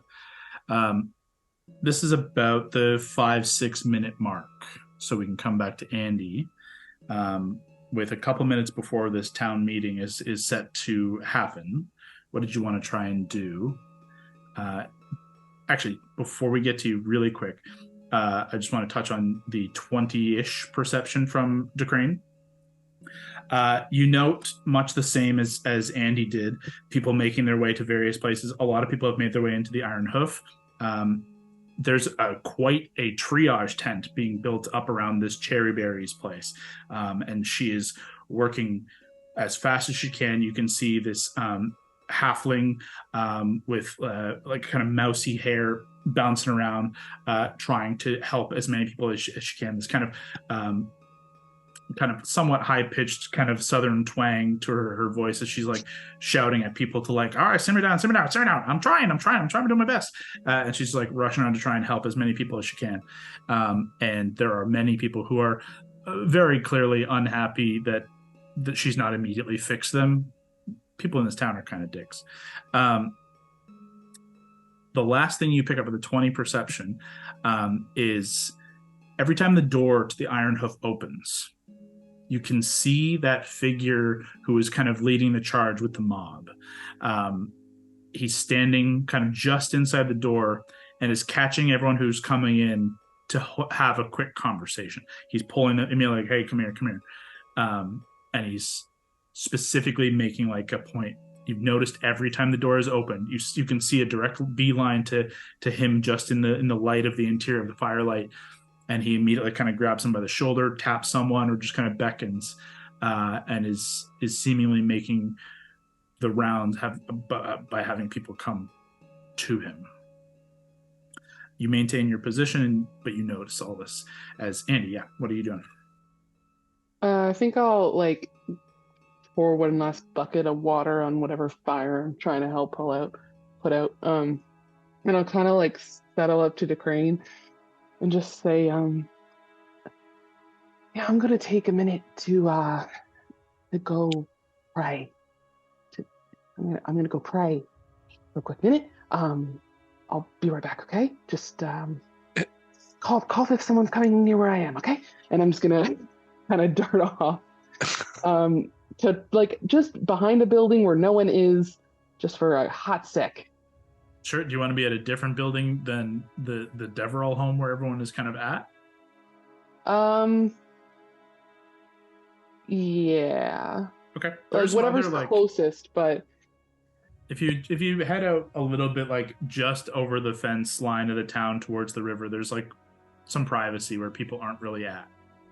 okay. It's a little in the wilderness, but like not like. I literally need an action. So I don't have to be like that far out of sight. I just want to be slightly out of sight. Yeah, you just take a second to hop kind of down the hill towards the river. There's a small little there's a like a woodsman's shack that there doesn't appear to be any action at. You've got just a little bit of cover to hide behind and do what you need. Okay, I'm going to first I'll look at the symbol on my staff and just say, I'm gonna actually, yes, these are bad. I could pray, or I could do this. And instead I'll take out my astrolabe and I'm gonna cast detect magic. Okay. Immediately your perceptions open up into that kind of like other world, like scanning of all the natural and arcane influence over the space around you. Nothing immediately pops, obviously. Yeah. Okay, and then I'm going to kind of return to the main square area and kind of wait for everyone else and kind of like angle to where, like taking a roundabout, like put myself in a place where I'll have to take a roundabout route to that meeting, hopefully past whatever blob or goo is left as well, but just trying to look around just to see if anything's popping while I'm taking a rather leisurely stroll. Mm-hmm. Yeah, for sure. There's not really a check needed because it would obviously glow with magic. It would be more a detection of like what it is once you get there. As you come back into town, nothing immediately, obviously. You begin to kind of make the walk around and specifically kind of begin to cross the path of the trail of this goop and towards the end result of the creature, what is left. The body itself is gone. In its kind of destruction, it was kind of just like shattered and turned to dust. If there's anything left, it's now mixed into the dirt and sand of the terrain here and stomped in like shattered glass. Though you can still detect a emerald shimmer to the area where it was destroyed in about a 15-20 foot radius. It doesn't immediately read magical. However, what's left of that kind of black mass,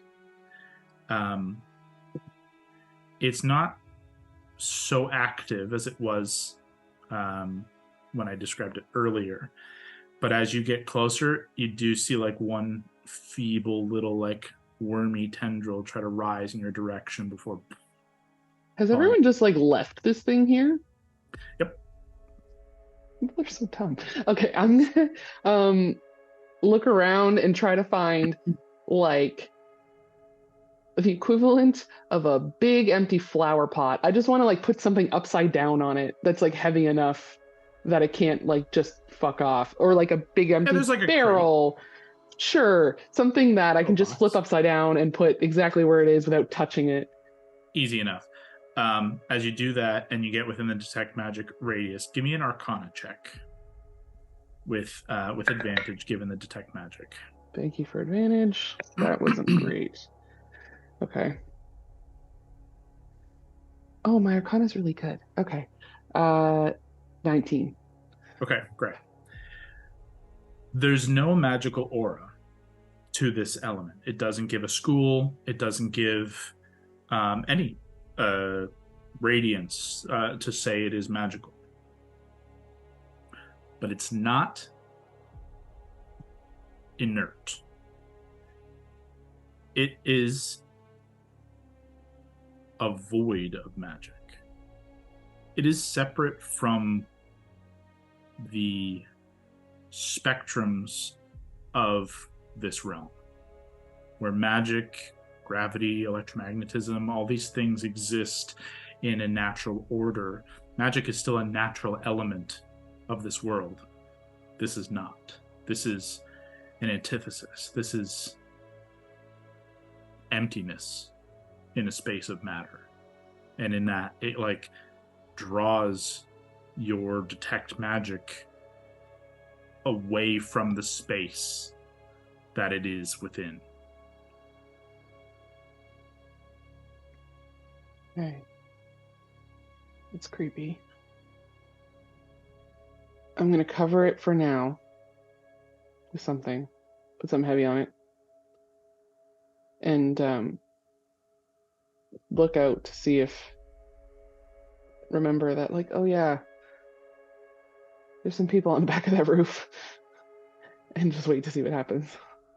Yeah, go ahead and make a perception check as you kind of come back and like look back towards the house and the roof. Yeah, that sounds about right. I think it's just a 7. Yep. Yeah, nothing else is kind of tripping the old sensors. And unless you have anything else, you make your way kind of around in the wide arc, and you find no other magical triggers in the space. I'm gonna also try to keep an eye on. At some point, get within. I think it's 30 feet, right? So it's pretty far reach for detect magic. I want to try to see if Sheriff Guy has any magical weapons or like has anything on him that's because that was an impressive hit. Mm-hmm. Yeah. Whenever he comes out. He's kind of making his way out at this point. Like as you're coming back around, he's on the opposite side of the well. He does make his way out, and he just kind of out in a huff, like almost stumbles into the back of you, DeCrane, before kind of catching himself and just. All right, thanks. Look, you want to come in with this meeting? I gotta sort out what's going to happen in this town and try and calm some very scared people. What do you mean by calm? Well, you saw what just happened. This, I don't have any way to explain what the fuck this thing was. The people in this town are going to jump to the fact that it's demonic. And it very well may be. In truth, the only person in town that I would have relied on to answer that question has been killed by it. So we're kind of at a loss. And when people like the people in this town, people like the people all across this kingdom on the fringe, when they get scared, when they get a dark element to their personality that seems to rise up, and they prefer to take their revenge on whatever it is they want to blame it on. Much like the Arcana class that this fucking bond mage is a part of. They don't ask a whole lot of questions before they start tying up nooses, lighting pyres. I'm here to try and establish that order. That's what I'm talking about. It's a never-ending game. Now let me ask you, what was the significance of that girl up there? What did you need to know? Make sure she was all right. That thing came bursting out of her room. Is that all? So, you want to make an insight check? Get him, DeCrane. DeCrane's going in. All right, let's. Private Eye DeCrane. Oh, not a great PI DeCrane. Unless my insight. It's 3, so 5 total. Yeah, not off to a super hot start. He takes not a ton of offense where that maybe could have led down that path, but you've built a bit of a rapport here that he's just, Oh, she could have been hurt. A fucking creature burst out of her room and killed a man. Like, of course I need to make sure she was all right. She's only 14. Is she safe? Did she say anything about what she saw? No, she was still sedated from the morning, from the sermon this morning.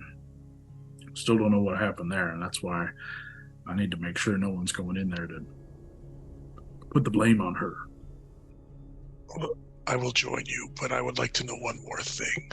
Who, as you can see up ahead there, who is that figure that keeps gesturing to people to come and talk to them? He kind of looks and you watch the door open and point him out, and he is indeed there. This kind of sort of heavy set, but more in muscle than in kind of fat. That's heavy set, kind of a shorter figure, thicker beard, kind of stringy hair. As I said, kind of decked out in survivalist trapper gear. He says, "Oh, yeah, well, that's Hunter. He's a trapper and hunter around here. Provides for the town. He's a old, long-time resident. Longer than myself. He was born here, raised here. This is his home. But he, I don't know if you saw him. He's leading the charge a little bit, looking for answers, or at least the end result. He's a God-fearing type, and I don't think he has the best of intentions for this girl, for Ursa. How long have you known him? I've known him as long as I've been here. I've been here over a decade now. And has he always been well liked by the townspeople? Well liked would be a stretch. He's respected in his craft. I'd say that. But he's a gruff asshole is what he is. I don't make him ineffective, and it don't make him persuasive. He can still certainly be. He gets his voice heard. I'll say that. And I've already had to speak with him earlier tonight, trying to incite a mob, trying to incite fucking shit they were talking about. I ain't having that on my watch. Well, I urge you to keep an eye on him. Well, I urge you to give me a fucking hand on that eye.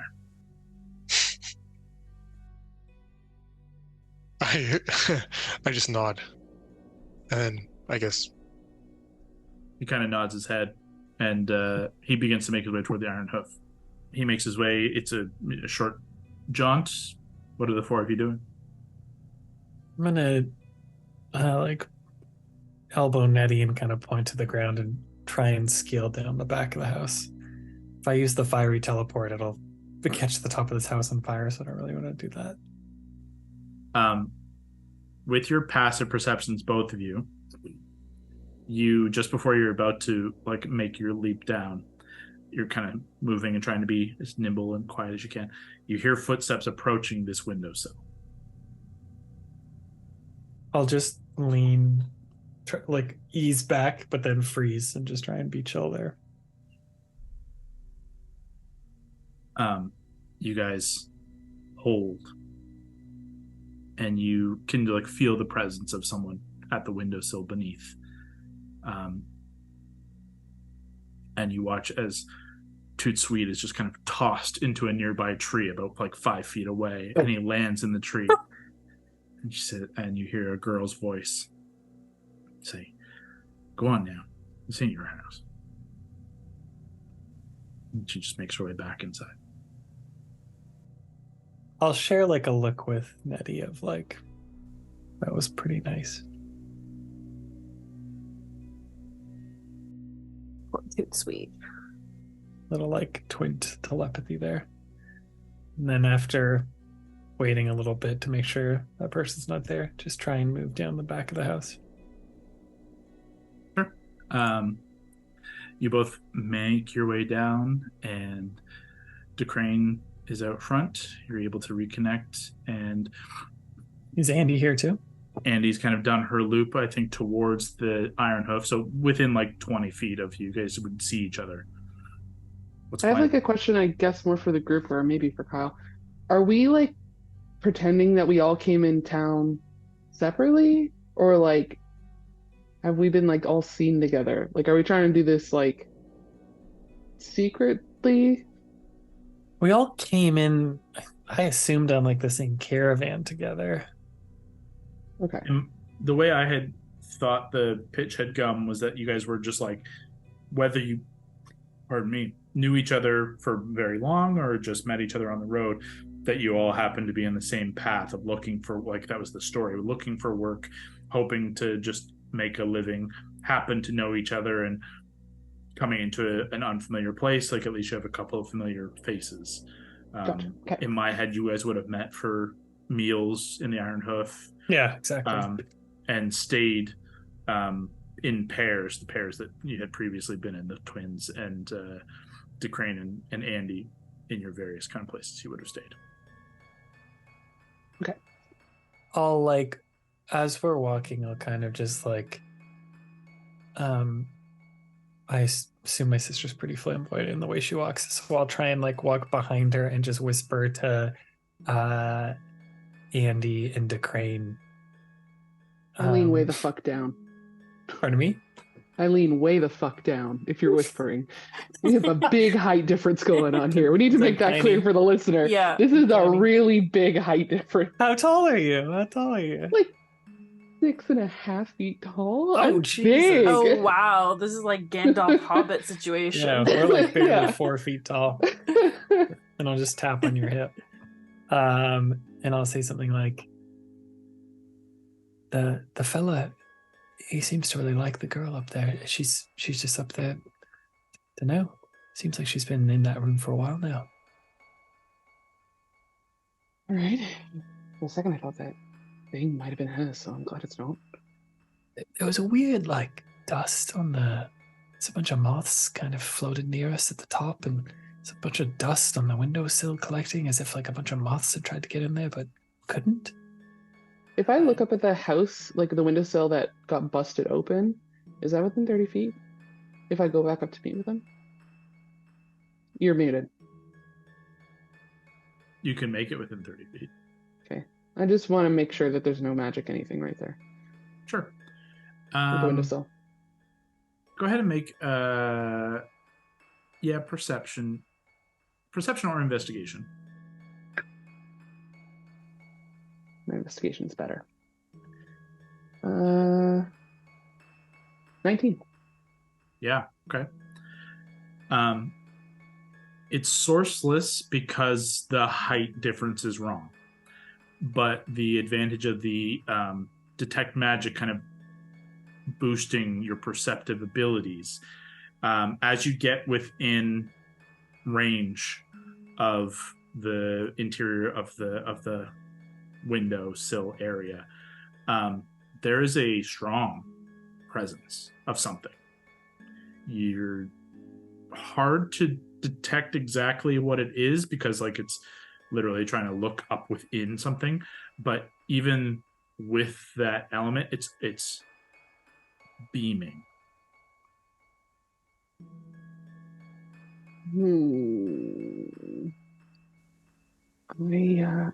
I can't say what, but there's something going on up there. There's something magical. I don't know if I can get in to look at it now. Maybe later. Yeah, maybe stop by later and take a look. Let's go Sam to doesn't decide this girl needs to go right now. yeah, let's I have don't a know about clue. that. So let's see. Let's see. It's fine. We'll just keep going. Should we go into this meeting before it starts? Yeah, I think that's smart. Let's try and keep a low profile, just see what happens.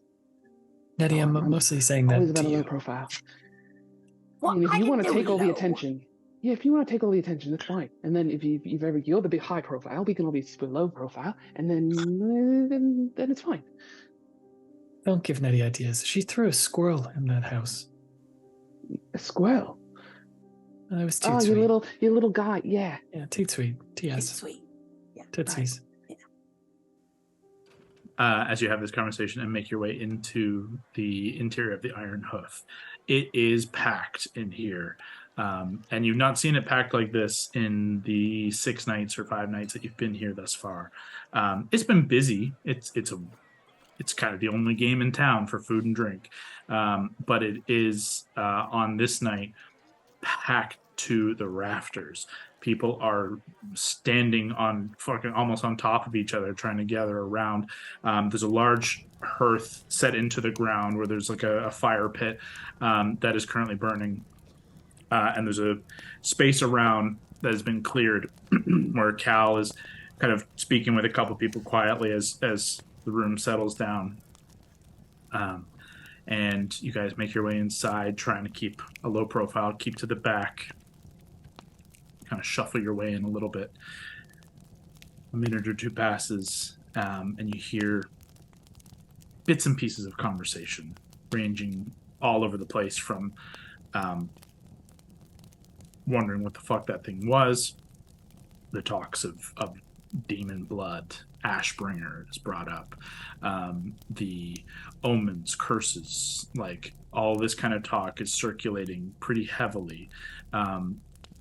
There's also talk of like, so-and-so is dead. This person, the broken leg, like I don't know how they're going to get to Karden next year, like, casual conversation and result. But a significant portion of this conversation revolves around the witch girl and curses, omens, this kind of thing.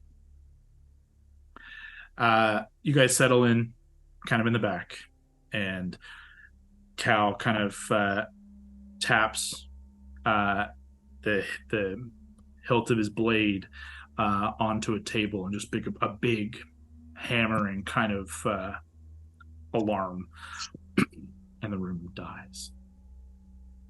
As he looks around and says, "All right, Ursa's being kept at home. The priest is he's going to check on her, make sure she's all right, mental, physical. If it would make everyone more comfortable, we can sedate her again. Harriman has made sure, and Cherry's given us what we need to make sure we get her settled in. I want everyone here to take a big, deep breath about this. This is a girl we're talking about, not some fucking monster. The monster we dealt with. Now the bond mage is dead. And the Arcana Class is going to have to be notified via courier in the morning. An investigation is going to follow. It's going to kind of tip our lives up for a little bit." As he says that, a couple of you do hear, "Good, at least then someone will do what needs to be done." Kind of a lot of this little talk, kind of grumbling begins to arise, but in a positive light that the Arcana Class would be called. Cal doesn't pick up, and he just kind of continues. But what that creature was is a mystery to us all. He gestures to the priest, who's kind of seated in the back and given a bit of space, and you can see he's either been heavily sweating or is has been recently kind of doused in some water and is kind of trying to clear himself and clean himself a little bit. He looks surprisingly harried. Hair is dangling loosely from himself, and his normally kind of rich brown skin is a sudden kind of ashen pale. He does not look well. Cal gestures to him and says, Harmon has been unable to identify what it was, where it came from, any kind of origin or folklore or history. It's a bit of an unknown, and well, without the bond mage here to give us any of those kind of magic answers, we're left a little in the dark. And someone shouts, "It was the witch girl!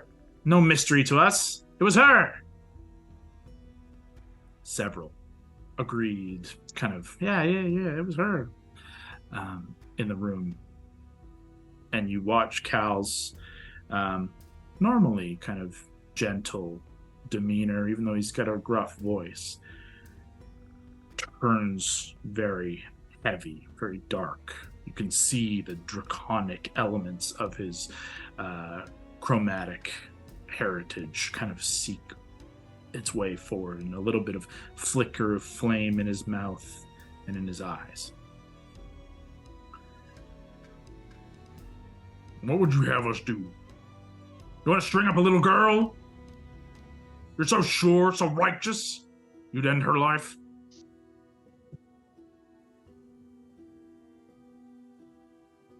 Kind of stares, quiets a good amount of the crowd. However, one voice pipes up in the crowd in this kind of long, pregnant pause and says, "No, you don't string up a witch. You burn them on the stake."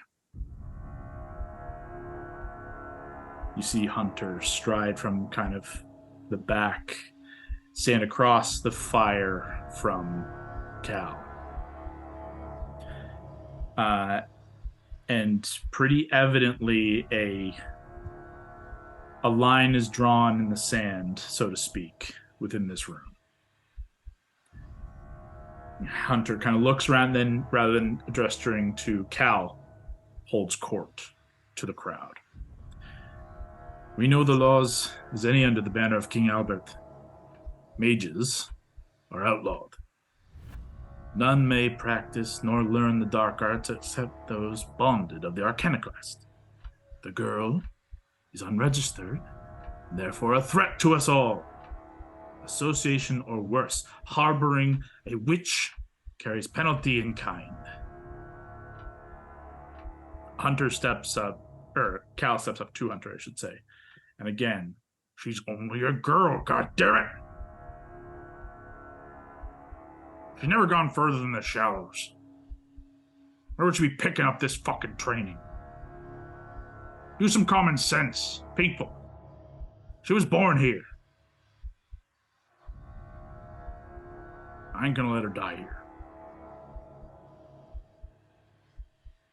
I exchanged some very nervous looks with DeCrane through a lot of this conversation. Can I see if I can pick up on some of those looks? DM, can I try and pick up on some of them? Make an insight check. Also have a question. Yeah, you go first. 25. Okay. Not 19. Before you ask your question, Kev, you are watching the room intently, and with a 25, you gather the room, as I said, lying in the sand. It's split at the beginning on a 50-50 axis. Save the girl, kill the girl. The more Hunter speaks, that percentage tips heavily in his favor. Cal's arguments do not seem to be having as much draw as the fear and fear-mongering of Hunter is winning. However, you do also pick up on a particular fear in Andy's eyes. These glances that she's sharing with DeCrane, you're catching them across all of this other mayhem and doom and gloom and dark talk. She's certainly echoing a little bit in her. I'll just log that in my head, just like, glance. But I think I'll look at Enid And in knowing her face, I feel like I'm just going to try and read which way you're leaning. Like, how is this affecting you? What does it look like on your face? And you tell me, Nettie, do you feel like you're siding with the hunter guy, or do you feel like you're siding more with the other guy? No, she's definitely siding with the other guy. She doesn't like Hunter. Okay. I'll just try and pick up what my sister's thinking, and I feel like I got a good grasp of that whenever Hunter talks, so then I'll just keep watching. Yeah, it seems more or less like a universal in your party disgust of this guy and his mentality. DeCrane, what was your question? Where Hunter's speaking, is he close to? Is there like a wall behind him? Is he close to a wall? He's kind of center stage. They've cleared a little bit of space. There are long tables all around the room, and in this central hearth where there would normally either be like a big cooking pot or something like that, they've cleared that away as well. It's just kind of an open, long fire pit with a low coal fire. And the two are basically Cal's on the right side with his back to the door, Hunter's on the left side with his back to the wall. He's now turned to face the crowd in this kind of like pseudo towns level, like Colosseum kind of address to the masses. But that's what you see. Okay. Well, I want to do something, but I'll let him talk a bit more before I do any action. Okay. And I want to touch one last element here because Andy, your detect magic is still up. When you entered and kind of made your way through the room to like find a spot for you guys to sit, it's not a huge place. It's within a little couple second breaths walk, you cover side to side. Not a single blip. What about my new friends around me? There's one blip from Enid's stomach, from her navel. Little itty bitty bit of conjuration magic. Okay. Maybe Ray that we went inside is hiding in my breast pocket, and would that have a pick of energy in it? I mean, Okay. maybe like, but she's already glowing. It kind of would just look like more glow. But I don't think that it's like an innate magic situation, or like a detectable magic, more of like a natural creature who is of magic. You might just hear Augustus whisper, not safe. And just like tuck his like jacket like a little over her, trying to like block the light. Kev, would I know what languages you speak? Ooh. No? Probably not, no. Okay. You could try and speak one though. Maybe he does know. No, I don't want to make anyone suspicious. Just be like, what is this? Yeah. Sprachen Sie- We're in the back, Sprachen Sie right? Deutsch? We're in the back. I believe that would make sense. You guys are all kind of backs to the Or wall. wallflowers. I'm I'm starting to feel very claustrophobic. It might matter, I guess. I had pictured that you guys would back to the left wall, kind of in the door, and then far to the left side. And it's kind of that long, it's not particularly wide, it's a long house style structure, maybe 60 feet across and like 30 wide. Like it's a pretty small, it's big building, but like with this many people in it, claustrophobia is kind of starting to kick in. With all the talk here, you are starting to sweat, and not just from the heat of this interior. As these series of kind of moments of you guys picking up and debating and thinking amongst each other, Cal continues this element of his argument that she's just a girl. She's not been trained. This is not something that she's willfully doing. Hunter responds loudly, still not addressing Cal, never looking at him, looking at the crowd. In almost a practiced manner of almost like the cult leader, trying to inspire the crowd more than trying to disprove his opponent. He's looking to win favor, and especially to the Enid, Augustus, and Decrane. You guys have decent like passive insights, and you're gathering very quickly like he's winning this argument currently, and with this next comment makes a big swing, and he says that she's worse than we thought, a wolf in sheep's cloth. She's been touched by devil or demon. The flames will tell. She will bear their mark. If we don't burn her now, this whole town will be cinders by sunrise.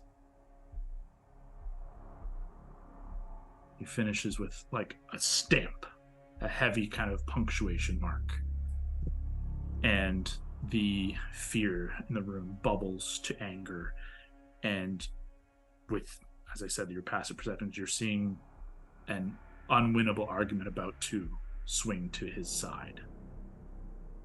Is there anything you do to sway the argument, or do you let it stand? Okay, I'd like to do something.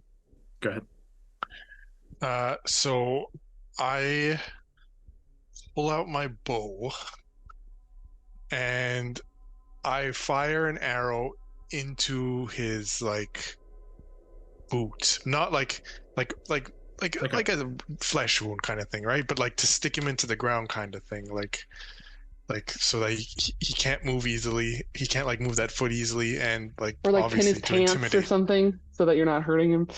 Yeah. Something cool. Where you like So- make the arrow stick right beside their head. Was that what your plan initially? Yeah, those are two Because there's no different things. wall.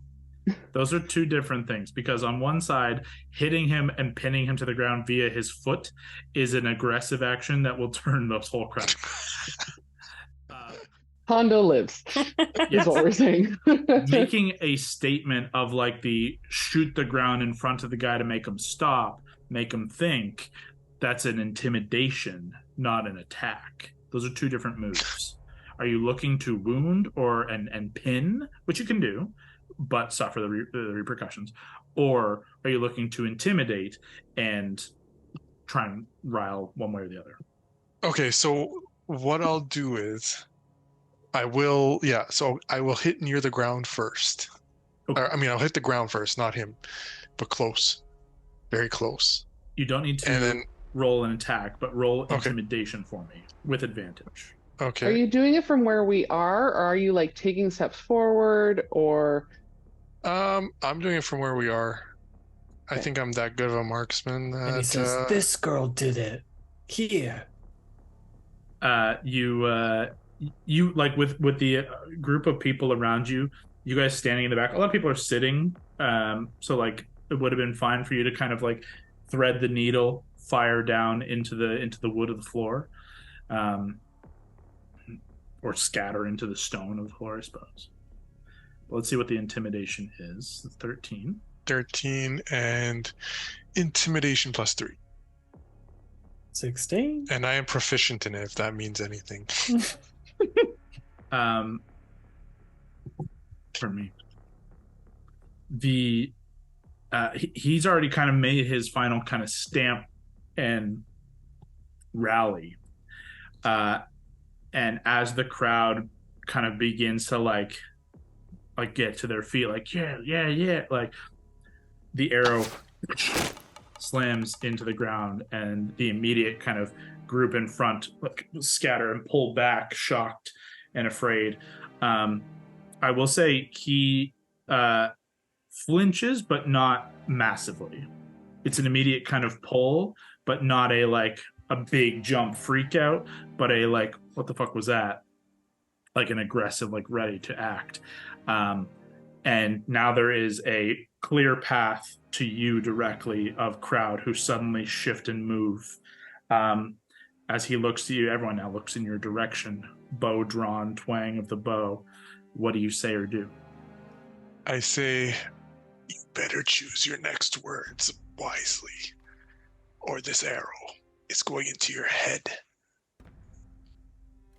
And then I guess I'll wait. I'll see what he responds before I say anything else. Enid lets out a little snort. I kick your foot paw with my foot paw, just like nudge you. Stop. Cal goes to, he like throws his hand up to like stop and like steady everyone, like he's like whoa whoa whoa whoa whoa. And Hunter, you see he pulls like a dagger from a sheath on the side and kind of spins it back in hand, looks to you and says, "You're not from around here, are you? You don't come into our bar, start making threats, unless you mean to follow up on them. Now look, we can build 2 pyres if you need it. I'll happily burn you just to prove my point. And no one in here would blink to see a stranger, a particularly weird one, by the way, burned, so we were safe. Am I not wrong?" Kind of looks to the crowd again. There's a decidedly less large response than previous. There's still a good sized response, but where like just a moment ago everyone was about to swing 70-80% on his side, this is like a 50%, like, yeah. You should be grateful that I'm not from around here, because if I was, you'd be dead already. Fuck me. This guy is hard. This is the hardest I've ever seen. So awesome. And then I point back to I was aiming at him after, and then I point back to the priest, and I'll be like, Fucking guy. The priest?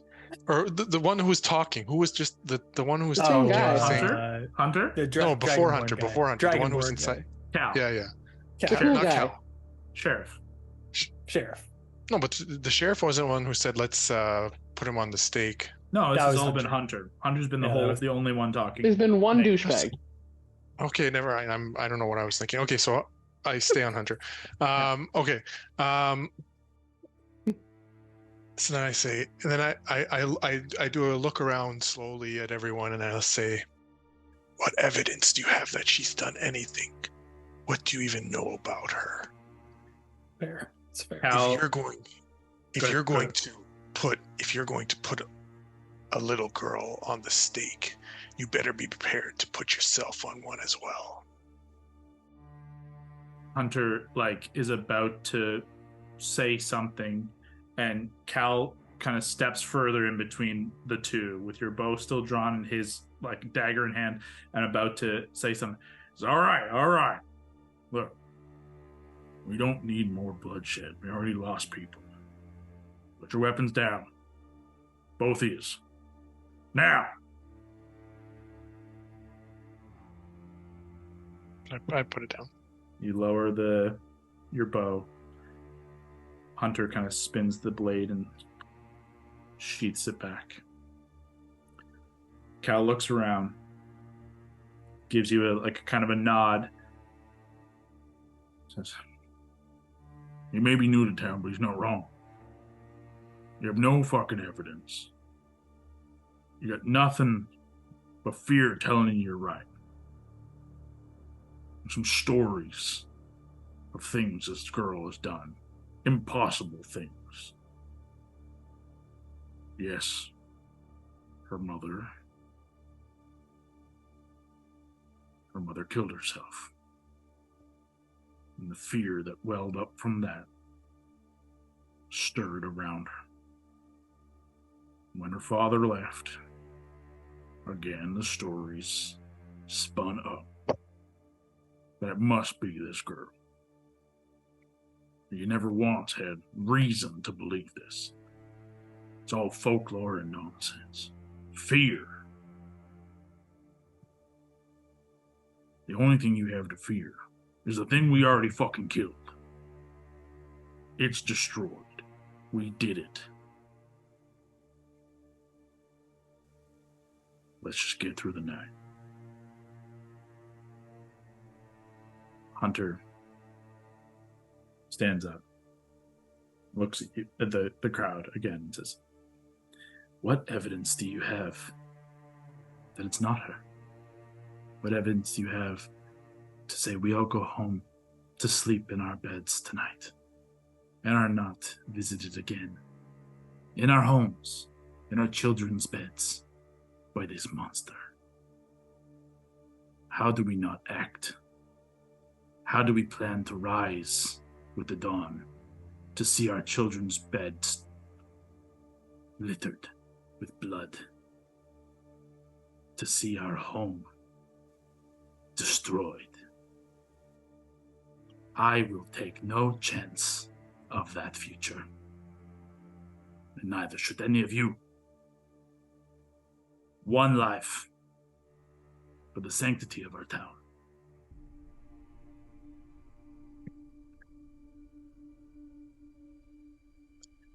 I look at him and I say, if that's how you want to play it, then why don't we put you on the stake?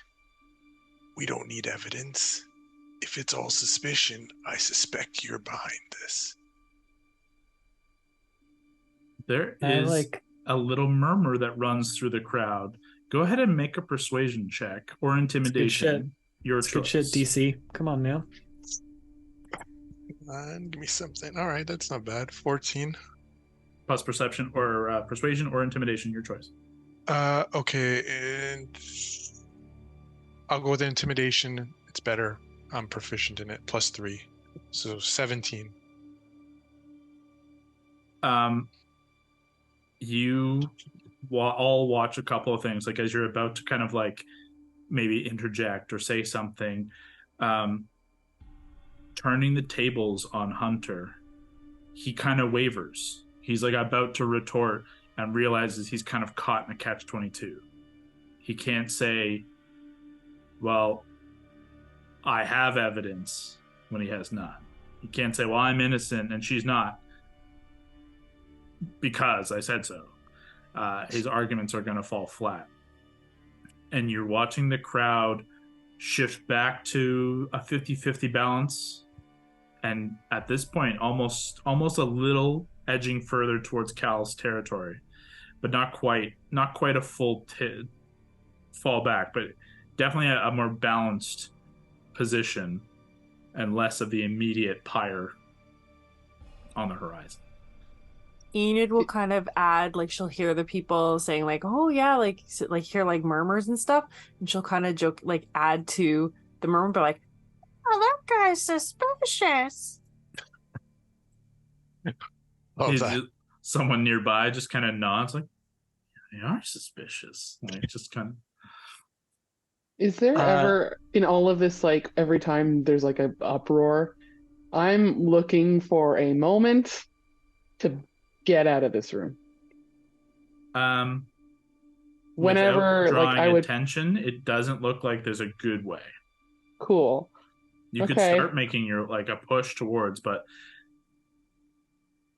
it would be clear, be evident, visible. Okay. Never mind. You know, that's my voice. That was Boone. What was that? You know, Boone Vidette. You know, I'm new here. Oh, that's Boone. Jesus, don't even say his name. Nutty. They can say it in my head. You know, I'm new here. Been here a couple days, worked beside you all. But my sister and I, we came from a small town just like this, Marabella, a couple days away. And when floods would destroy our crops, when tragedy would fall one of our own, we didn't try and remedy that darkness with more darkness. No one said, kill a child, murder someone to make up for the loss. And it wasn't what I first saw when I came here. You were helping each other, putting out fires, taking care of each other.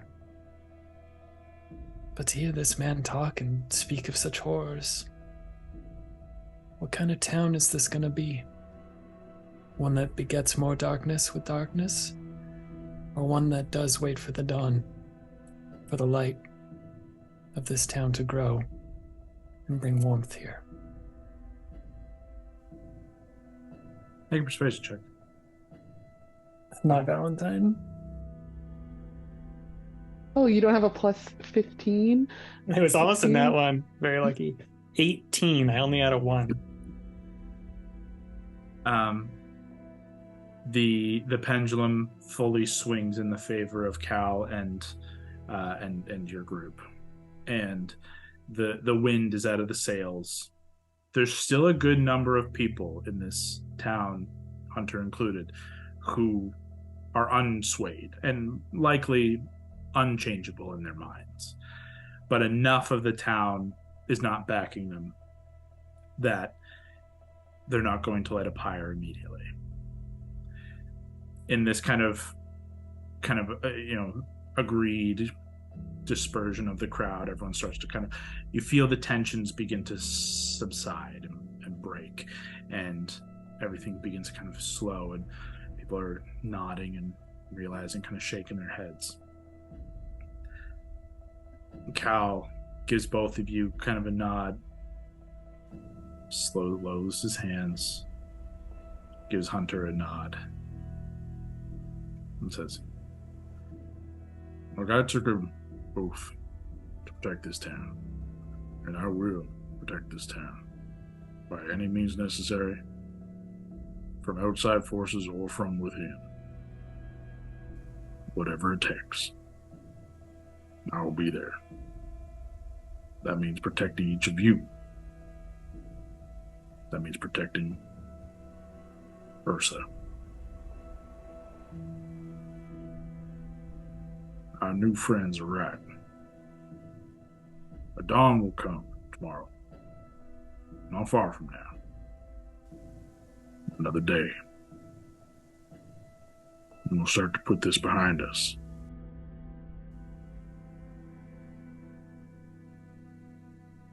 Let's hope in the new light some of this fear dissipates. And we remember that we're all just people trying to get through the day. No need for bloodshed when there's not.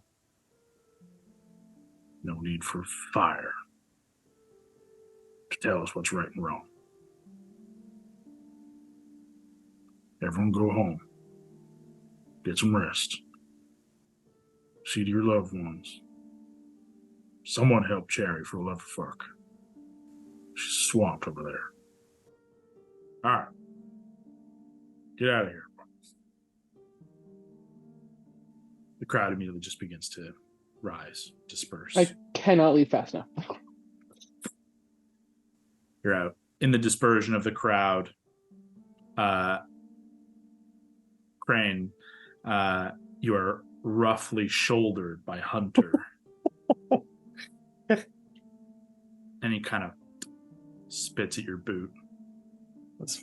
Gives you a little glare and then heads off to a group of about 6 or 7 guys that all begin to kind of darkly conspire and walk off into the night.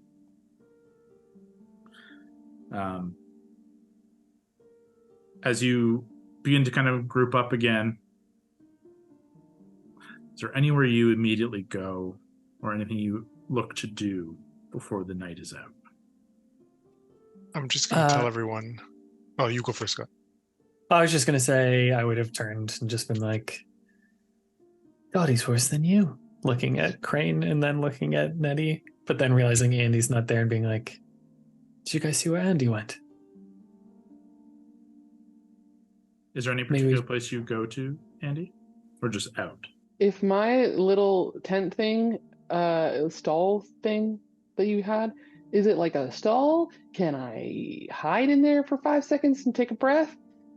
Yeah, it's like a kind of a canvas tent, like an art show tent. Okay. Yeah, you make your way back over there. You're able to kind of tuck into like some of the various fabrics and dresses and clothes and things you were mending and working on. Pardon me. Get away from everything. Easy enough. So I tell the rest of the group now that we're alone. I think we need to follow Hunter tonight. I was kind of thinking, yeah, either follow or maybe try and guard Ursa's house. Those fellas, I doubt they're leaving it here tonight. There's more to his story than is on the page. You're quite the firecracker, aren't you? That was a pretty rousing speech. I do. It was beautiful. Thank you.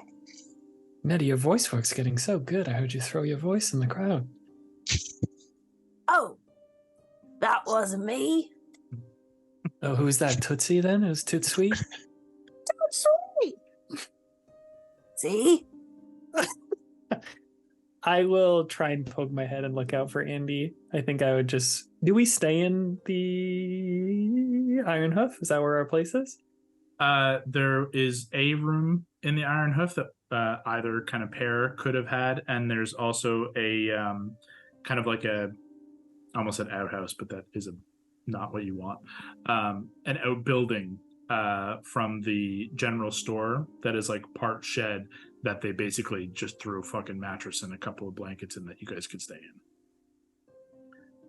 I mean, Nettie and I are used to terrible situations. For like more off the beaten path, so we could go there. I think I'll leave Iron Hoof, take a look around, and if I don't see her, Andy, I think I'd take out Ray and be like, see if you can find her, and then just let her like see if she can go find her. Make a perception or investigation check with Ray. Ray, what are your little skills? I don't think there's any No. proficiencies, but you can use her abilities, obviously. Aww. Guys, want to see what Ray actually looks like? Yes. I don't know if you've seen this alley meeting or not. No. That's what Ray looks like. Ray's like this tiny golden light that hovers around me, but beneath the glow of the light is this tiny winged creature. It has wings of a bee, but it's almost like this feline face with like these hazel eyes and tiny little antenna, and it's real fucking cute. But she mostly just glows almost like a Tinkerbell or like Navi from Legend of Zelda energy. Ray's... I need a plushie of her like yesterday. The merch for this game will be... If anyone can do that for us. Please. Her perception is... Probably just straight wisdom. It's passive's 12, and so her wisdom's +2. So let's roll a little d20. 16. Yeah, I think that's good enough. I don't think, Andy, you're making a specific hide. You're just trying to get away. So It's also like where she's been all week. So I think after you're in there for a few minutes and you manage to calm yourself, you're actually pretty adept at like calming yourself and getting yourself centered again. If you want to talk to how you do that, feel free. Otherwise, we can just kind of jump ahead. no, it's just the fresh air is what's most of it. And is it starting to get dark out? Oh, it's dark. Yeah, we're after sunrise or sunset. Sorry, it's well into the evening. Yeah, so just like peeking through like a little like crackers slit in the tent above and just like taking deep breaths and just watching the sky. Yeah, comforting enough. The sky is clear, and you are able to see a good number of stars and constellations. And the moon is in its waxing state, which always gives like a nice element of like when you're getting close to a full moon, everything feels a little brighter, feels a little safer, and just like knowing that is on its way is just like kind of an extra little comfort as suddenly Yeah, I would say one of those stars quickly falls down and turns into Ray, and she just kind of like zooms in. And I don't think she would be annoying. I think she would just kind of circle around you happily and then probably just like land either like on your knee or in front of you and just kind of glow, but no rush. She would just be realizing you're needing a moment and just be sensitive to that. So would we like in the traveling time you weren't hiding her at all? Like she was always around. I would associate her with you. I think I would have started to hide her. Actually, if we had started together, I think you would know. You would see me occasionally talking to her. You would see this thing. When we got to this town, and especially with these Arcana Class people, I think you'd be trying to keep that more of a secret. But it's almost like she's delighted to be out and to be able to fly and not being cooped up. But you would associate her with me, yeah. Yeah, and you guys have been, from the time you left Karden to here is about a week, and then you've been here for 5 or 6 days now. So, like, there's a good amount of time where you guys would have been just the four of you traveling and interacting individually. So, like, it would make sense to have Ray at some point have shown herself and been a part of association. Yeah, it'd just take a minute, and then once I hear that there's less people immediately outside, kind of come out once people have dispersed a little bit. A couple of minutes it takes for people to begin to kind of spread their way home, go where they're going. You guys reconnect, right? Kind of leading Andy back to the crew, and all of you. I'll try and hide together. Try and hide in your hat when she gets close. If there's people around. Oh, I will actually. That's the point. I'm going to, if it's really bright and starry and moonlight out, definitely making sure I'm pulling my hat down. As you guys actually, I'll throw my shawl thing on too. Cover up after, like, from your time inside, just almost out of both comfort and just to cover up. It's not so late that you're exhausted or anything like that, but if you're planning to look to bed down for the evening, you guys could begin to start saying your goodbyes for the evening, or kind of debating what you want to do next. However, as you are about to kind of go through that conversation, or just in the beginning of it, you all, with the exception of Andy, who is just kind of preoccupied, and also has a trash passive perception, catch Cal kind of being the last one out of the Iron Hoof and make his way towards Ursa's home with 2 heavy satchels. And he says Cal, right? Yeah. Does just Andy see that, or we all see that? Everyone but Andy sees that. Oh, okay. Is he still within? Is he being trying to be inconspicuous about it? It looks like he's trying to kind of hide the 2 satchels beneath kind of like his cloak on one side, and the hilt of his blade. Like, he's trying to kind of keep it obscured. So he's walking kind of like lumbering a little bit. Great. Maybe we should go offer to help. Let's do it. Very obliviously walk up. Hey, Cal. Oh, hey, look, thank you for what you said back there. I think between you and Miss Crane here, we might have averted some disaster tonight. So I really thank you. You didn't have to do that, and you've been here for only a couple of days. Take some really good hearts to make a stance like that in an unfamiliar place. And Nettie and I were on our own when we were young, about Ursa's age. So would have been nice to have. Well, we did. We had people help us. So if we can pay it forward, we'll try to. Yeah, that's good to know. That's a good lesson. Look, y'all have a good night. Get some rest. You need help? Do you need any help? Oh, I think I'm all right. Because I feel like, well, Crane was saying he wants to go hunt that hunter, and I was saying we should probably just guard the house. And Nettie, I don't even know what she's thinking. You don't want to know. That's often what I think. I think I don't want to know what she thinks. Here, come inside. Let's we can talk inside for a few minutes. Okay, sure. Come in. He opens the door in, and kind of leads you all inside the lower floor of the Deverell homestead. Immediately on the inside, there is a more or less simple cottage, wooden floors and walls, 2 main rooms separated by stairs that lead up to the second floor that you would have seen already. Immediately beyond the entry is the kitchen, where you see bare cupboards and a washing basin long left untouched. On the far side, you can as you're kind of ushered in, it's not a massive place, but on the other side would be a living area where you can see the furniture is just kind of shoved against the far wall and covered in heavy canvas. You can see a little bit of light is still kind of lit upstairs. Can I try and flag down Andy to come to this too, just so we're all together? Or is she still? I thought all 4 of you were together. Okay, good. I just want to make sure we're all together. Okay, great. I thought all 4 of you come in. So as the 4 of you come in, Cal closes the door, produces a key, and locks the door.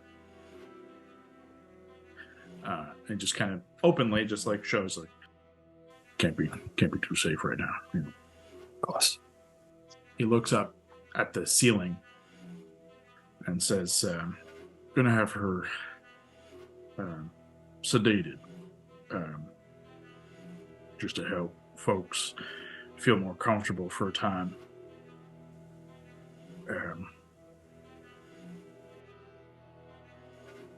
At least that's what I'm going to tell people.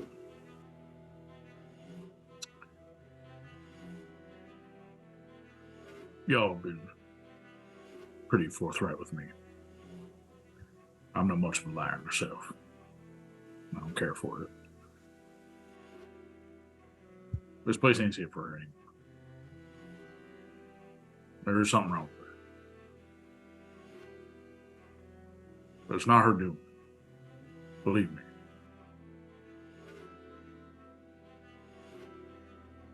She's cursed. She's touched by something.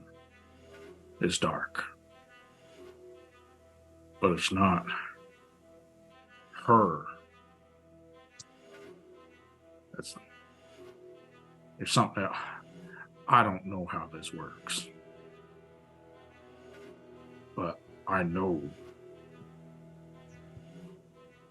in her heart, in her soul, she's good. She cares. She didn't want that mage killed.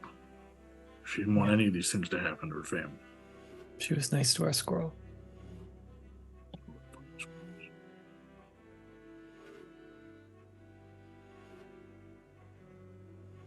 She's been through enough. I don't need her town to turn on her. Certainly don't want to watch anything that would come of it. I appreciate you stopping it for tonight. I ain't gonna stop it forever.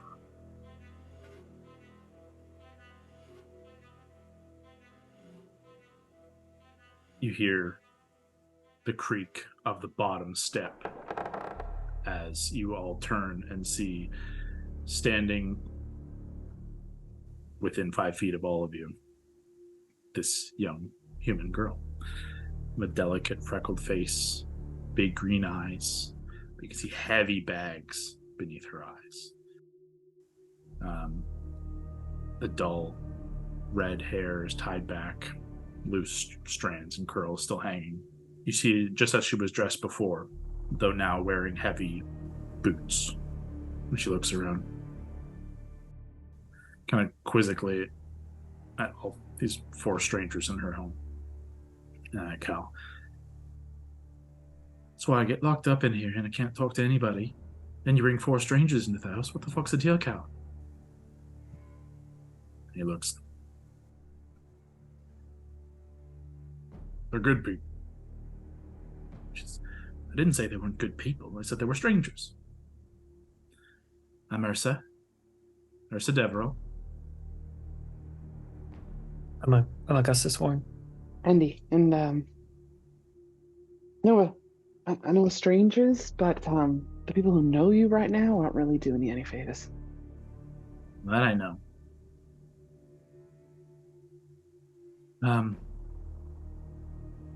How much have you told them? Something about spooky curse and demon. Not enough. I told them as much as I know. All right. I have an imaginary friend. Let me say, I thought when I was a kid, he was an imaginary friend. And as I got older, I needed protection, or I felt sad. I felt like I could see it. Here. There he was. But when I was angry or sad, there was something else. Another thing, darker inside. I never knew what it was. I still don't know what it is. I can't control it. I don't mean for the things that happen to happen, but I just want it gone.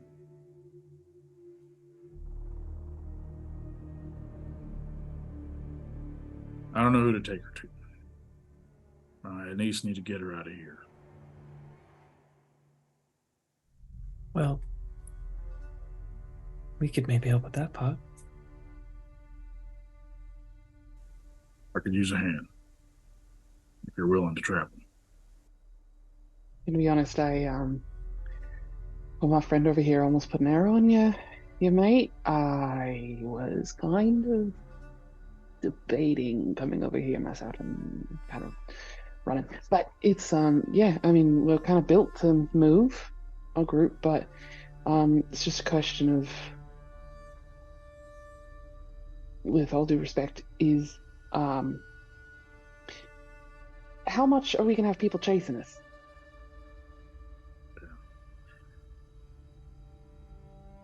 I don't know. Hunter, he's gonna be he's a good tracker. It's kind of his trade. And he has a weird hate on for Ursa here. He only got a taste of what that thing could do. And he wants to put it in the ground. As long as we don't have Arcana Class on our tail, we can handle these folk. I've seen what you all can do. You two are pretty skilled with your bows. You're pretty tall. Probably swing that stick pretty well. I'm pretty small. I'm sure you got a trick or two up your sleeve. Sunny disposition. Not so helpful in a fight. But and then I got quite a history with this blade. He kind of taps it on his hilt. If push comes to shove, we can fight our way out of most things. As long as it's low key. And in truth, we don't need to be carving a path. Death on our way to salvation. That ain't right. But she deserves a chance. At least to figure out what the fuck is wrong with her. And try and get rid of it and live a normal life. I know you said that your imaginary friend, the dark vision, comes out. Is this the first time it's taken a form like that? Good question. Yes. I've seen it come to, but it didn't feel real, but I could see it. This was the first time it did something that I didn't want it to do. What you said it happens when you're scared. No. What triggered it? She looks at Cal. Make a persuasion check. You have advantage given the circumstance. And Come on, Andy. Come get it. There. I don't know my new stats by heart yet, guys. 19. Yeah. Nice. You guys are rolling really well tonight. Yeah. First one was a 3, so thank you for the. She looks to Cal. Cal gives a nod. She says, "That mage, he tried to, when I was asleep, he tried to poke around in my head. I didn't like it. I asked him to go. He wouldn't go. And then I woke up, and it was already over. I don't think my friend is bad.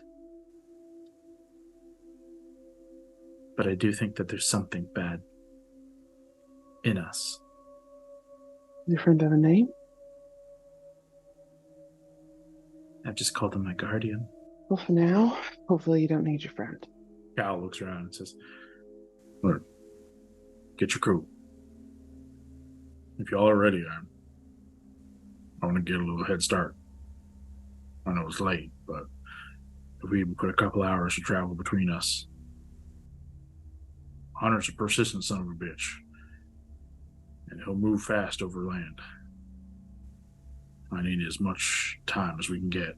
If we can get a couple miles up from river, there's a dock. We can get onto a boat. When we get on the boat, we can get upriver and we can get to... My goal right now is to get to Darkvale Harbor at the end of the river. After that, I honestly don't know. I'm really piecing this together as I go." We might need a few minutes to gather our things. There's like one more thing we want to check in on, but Yeah, of course. I look around to the group just making sure that we're all on the same page here. I look at you. My ears wiggle. We just gotta be faster than Hunter. My sister's better than Hunter. Sounds like a real trash bag. Cal kind of throws his bags on the ground then and starts to kind of just like divvy stuff into Ursa's bag, and he just says, "All right, get your stuff as quick as we can." Maybe try and do a sidebar, like move.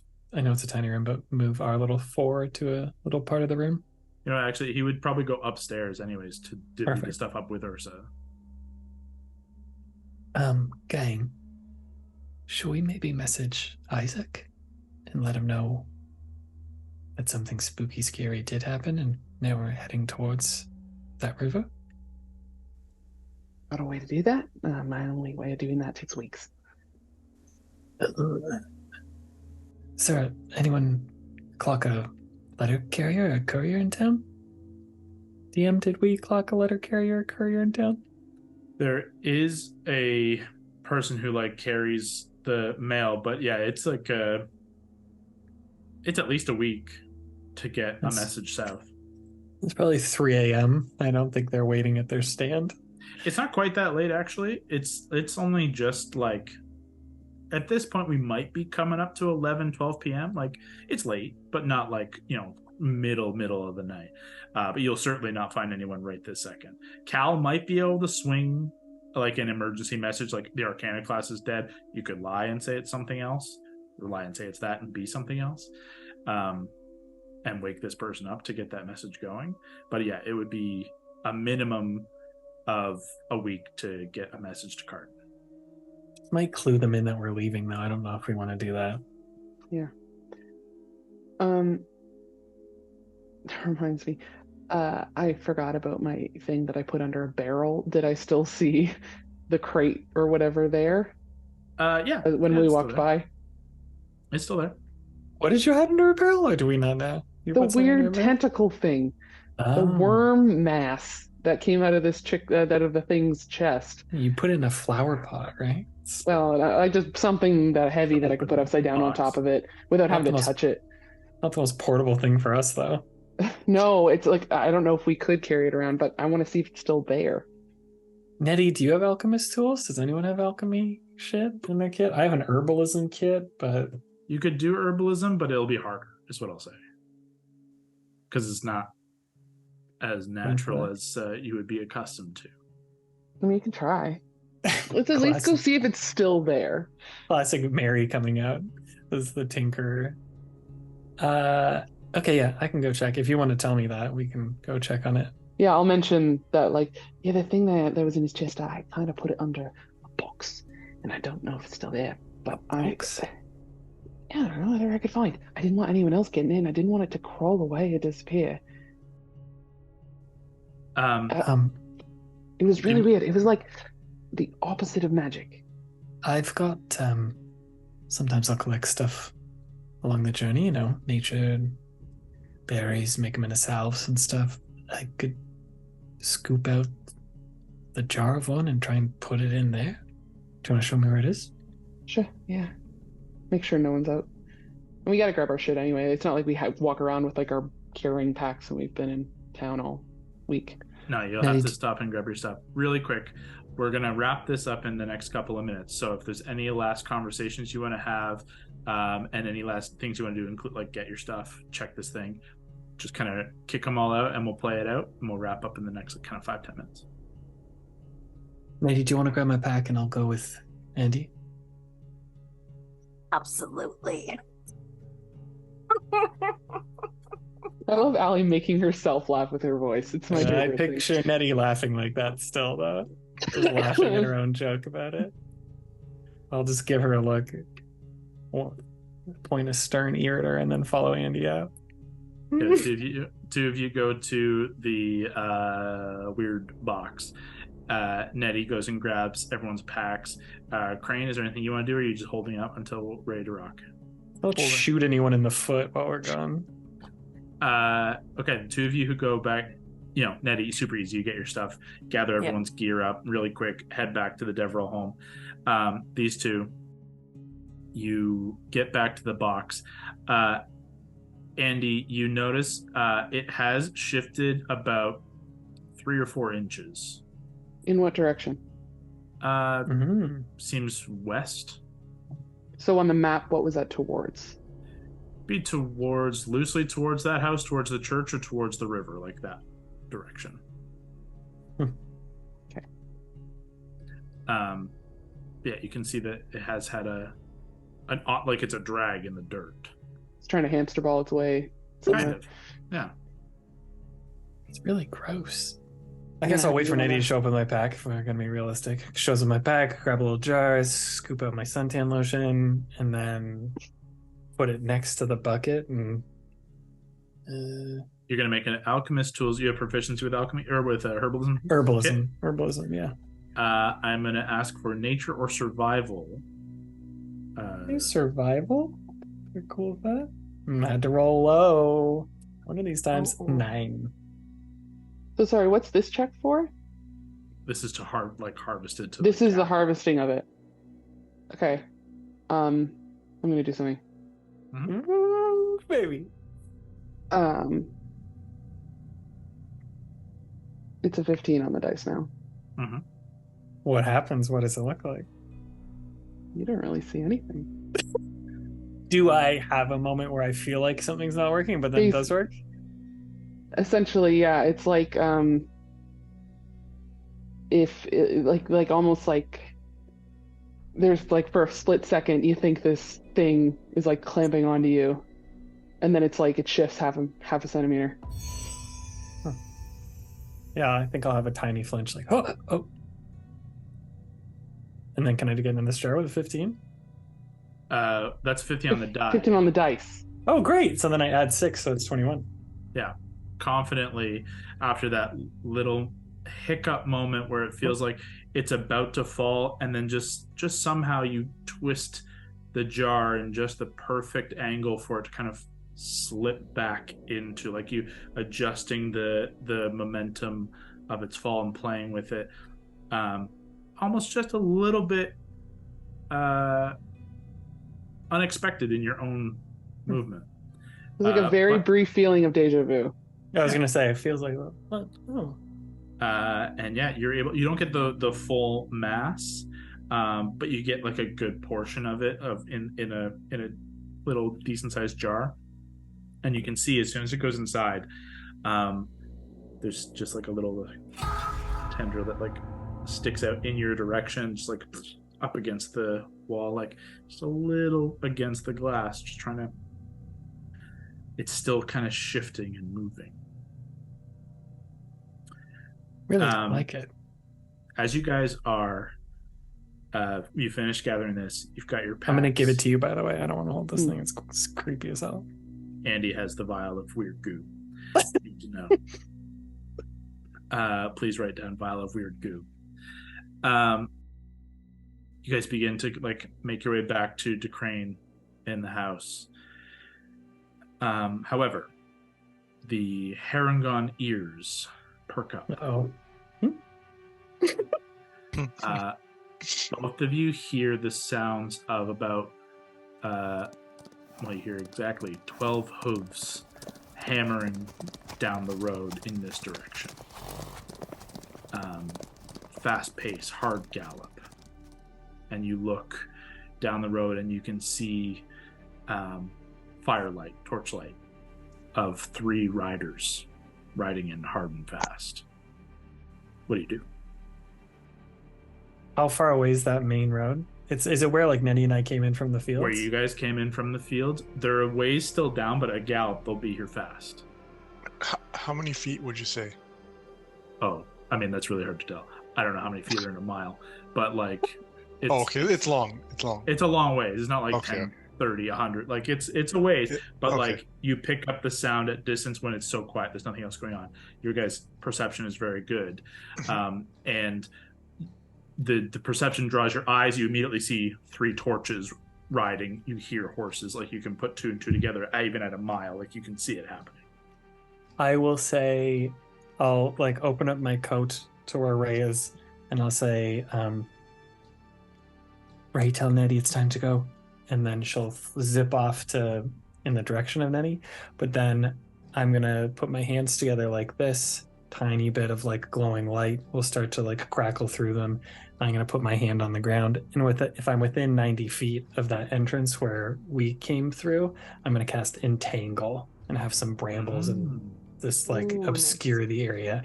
These like black, almost crackling with light kind of like shimmer up from the ground before they like form to be like coherent brambles. How long does that last? Last 1 minute. Okay, perfect. You summon this, and it is a strange moment to will this into existence, but it was without second guessing yourself, with a confidence you don't normally bear, happened. And then like as soon as you finish doing it, there's like a shock to your own ability. You wished for this thing to happen, you wanted it to happen, and your body knew what to do more than you consciously chose it. I think that shock will be on my face next to Andy if she probably registers how shocking that was for me too. She's more paying attention to the magic part. Yeah, that's impressive. Nice. Okay, let's get going. What did I just do? What do you mean? That. Both of you scurry back to the house. Nettie catching up. Decrane inside. Ursa and Cal are set up. Jackets on, boots on, coats on, ready to go rock and roll. There's no back door. There's only the one door to the house, so you have to go back out the main door. You all begin to file out. Do you say anything before you go? Them? Yeah, so like you've all in the group inside. just the urgency of, I imagine Ray would have came in, flown around Nettie quite like alarmingly, and then just us coming in. I'll probably like a little shell shock, but I'll be like, we gotta go. I think I did something, but I don't know how it does it. We should go. Here's the guy. Let's go. Everyone begins to kind of filter out the how many of us are there? 6 of you. All begin to gather up and rush off, hopping over the fence, headed towards the river in the star and moonlight covered night into the wilderness in this northern part of Candorne. At your backs, you hear, once you get to the edge of the river and are about to continue running, you hear the whinnying and pain screech of horses caught in the bramble you left behind. A clatter of armor and metal and shouts. Can't make out specifics, you're now too far away, but you do hear the whinnying of the pained horses and the kind of gruff aggression of some figures. And can't help but each of you slowly over time kind of keep looking back over your shoulder to see there are several points of torchlight beginning to kind of filter into the town as you begin to run down towards this river. Everyone make a perception check as we begin to run. 19. 11. 16. What did you get, Andy? 9. Kev and Decrane and Augustus, as with your particularly trained senses, Decrane specifically ranged, and Augustus just with having the particularly trained eyes, with your Harangon eyes, it is unmistakable. The figures who've galloped hard into town, who are now gathering themselves from this and gathering a rapidly amassing group of people in town, bear the symbols and sigils of the Arcana Class. How quickly they came to this town, how they could have possibly known. That's a mystery for next time. As we rush into the night, beneath the moon and the stars, we'll pick up there next time. Vigil, baby. Yay! Yay! We did it.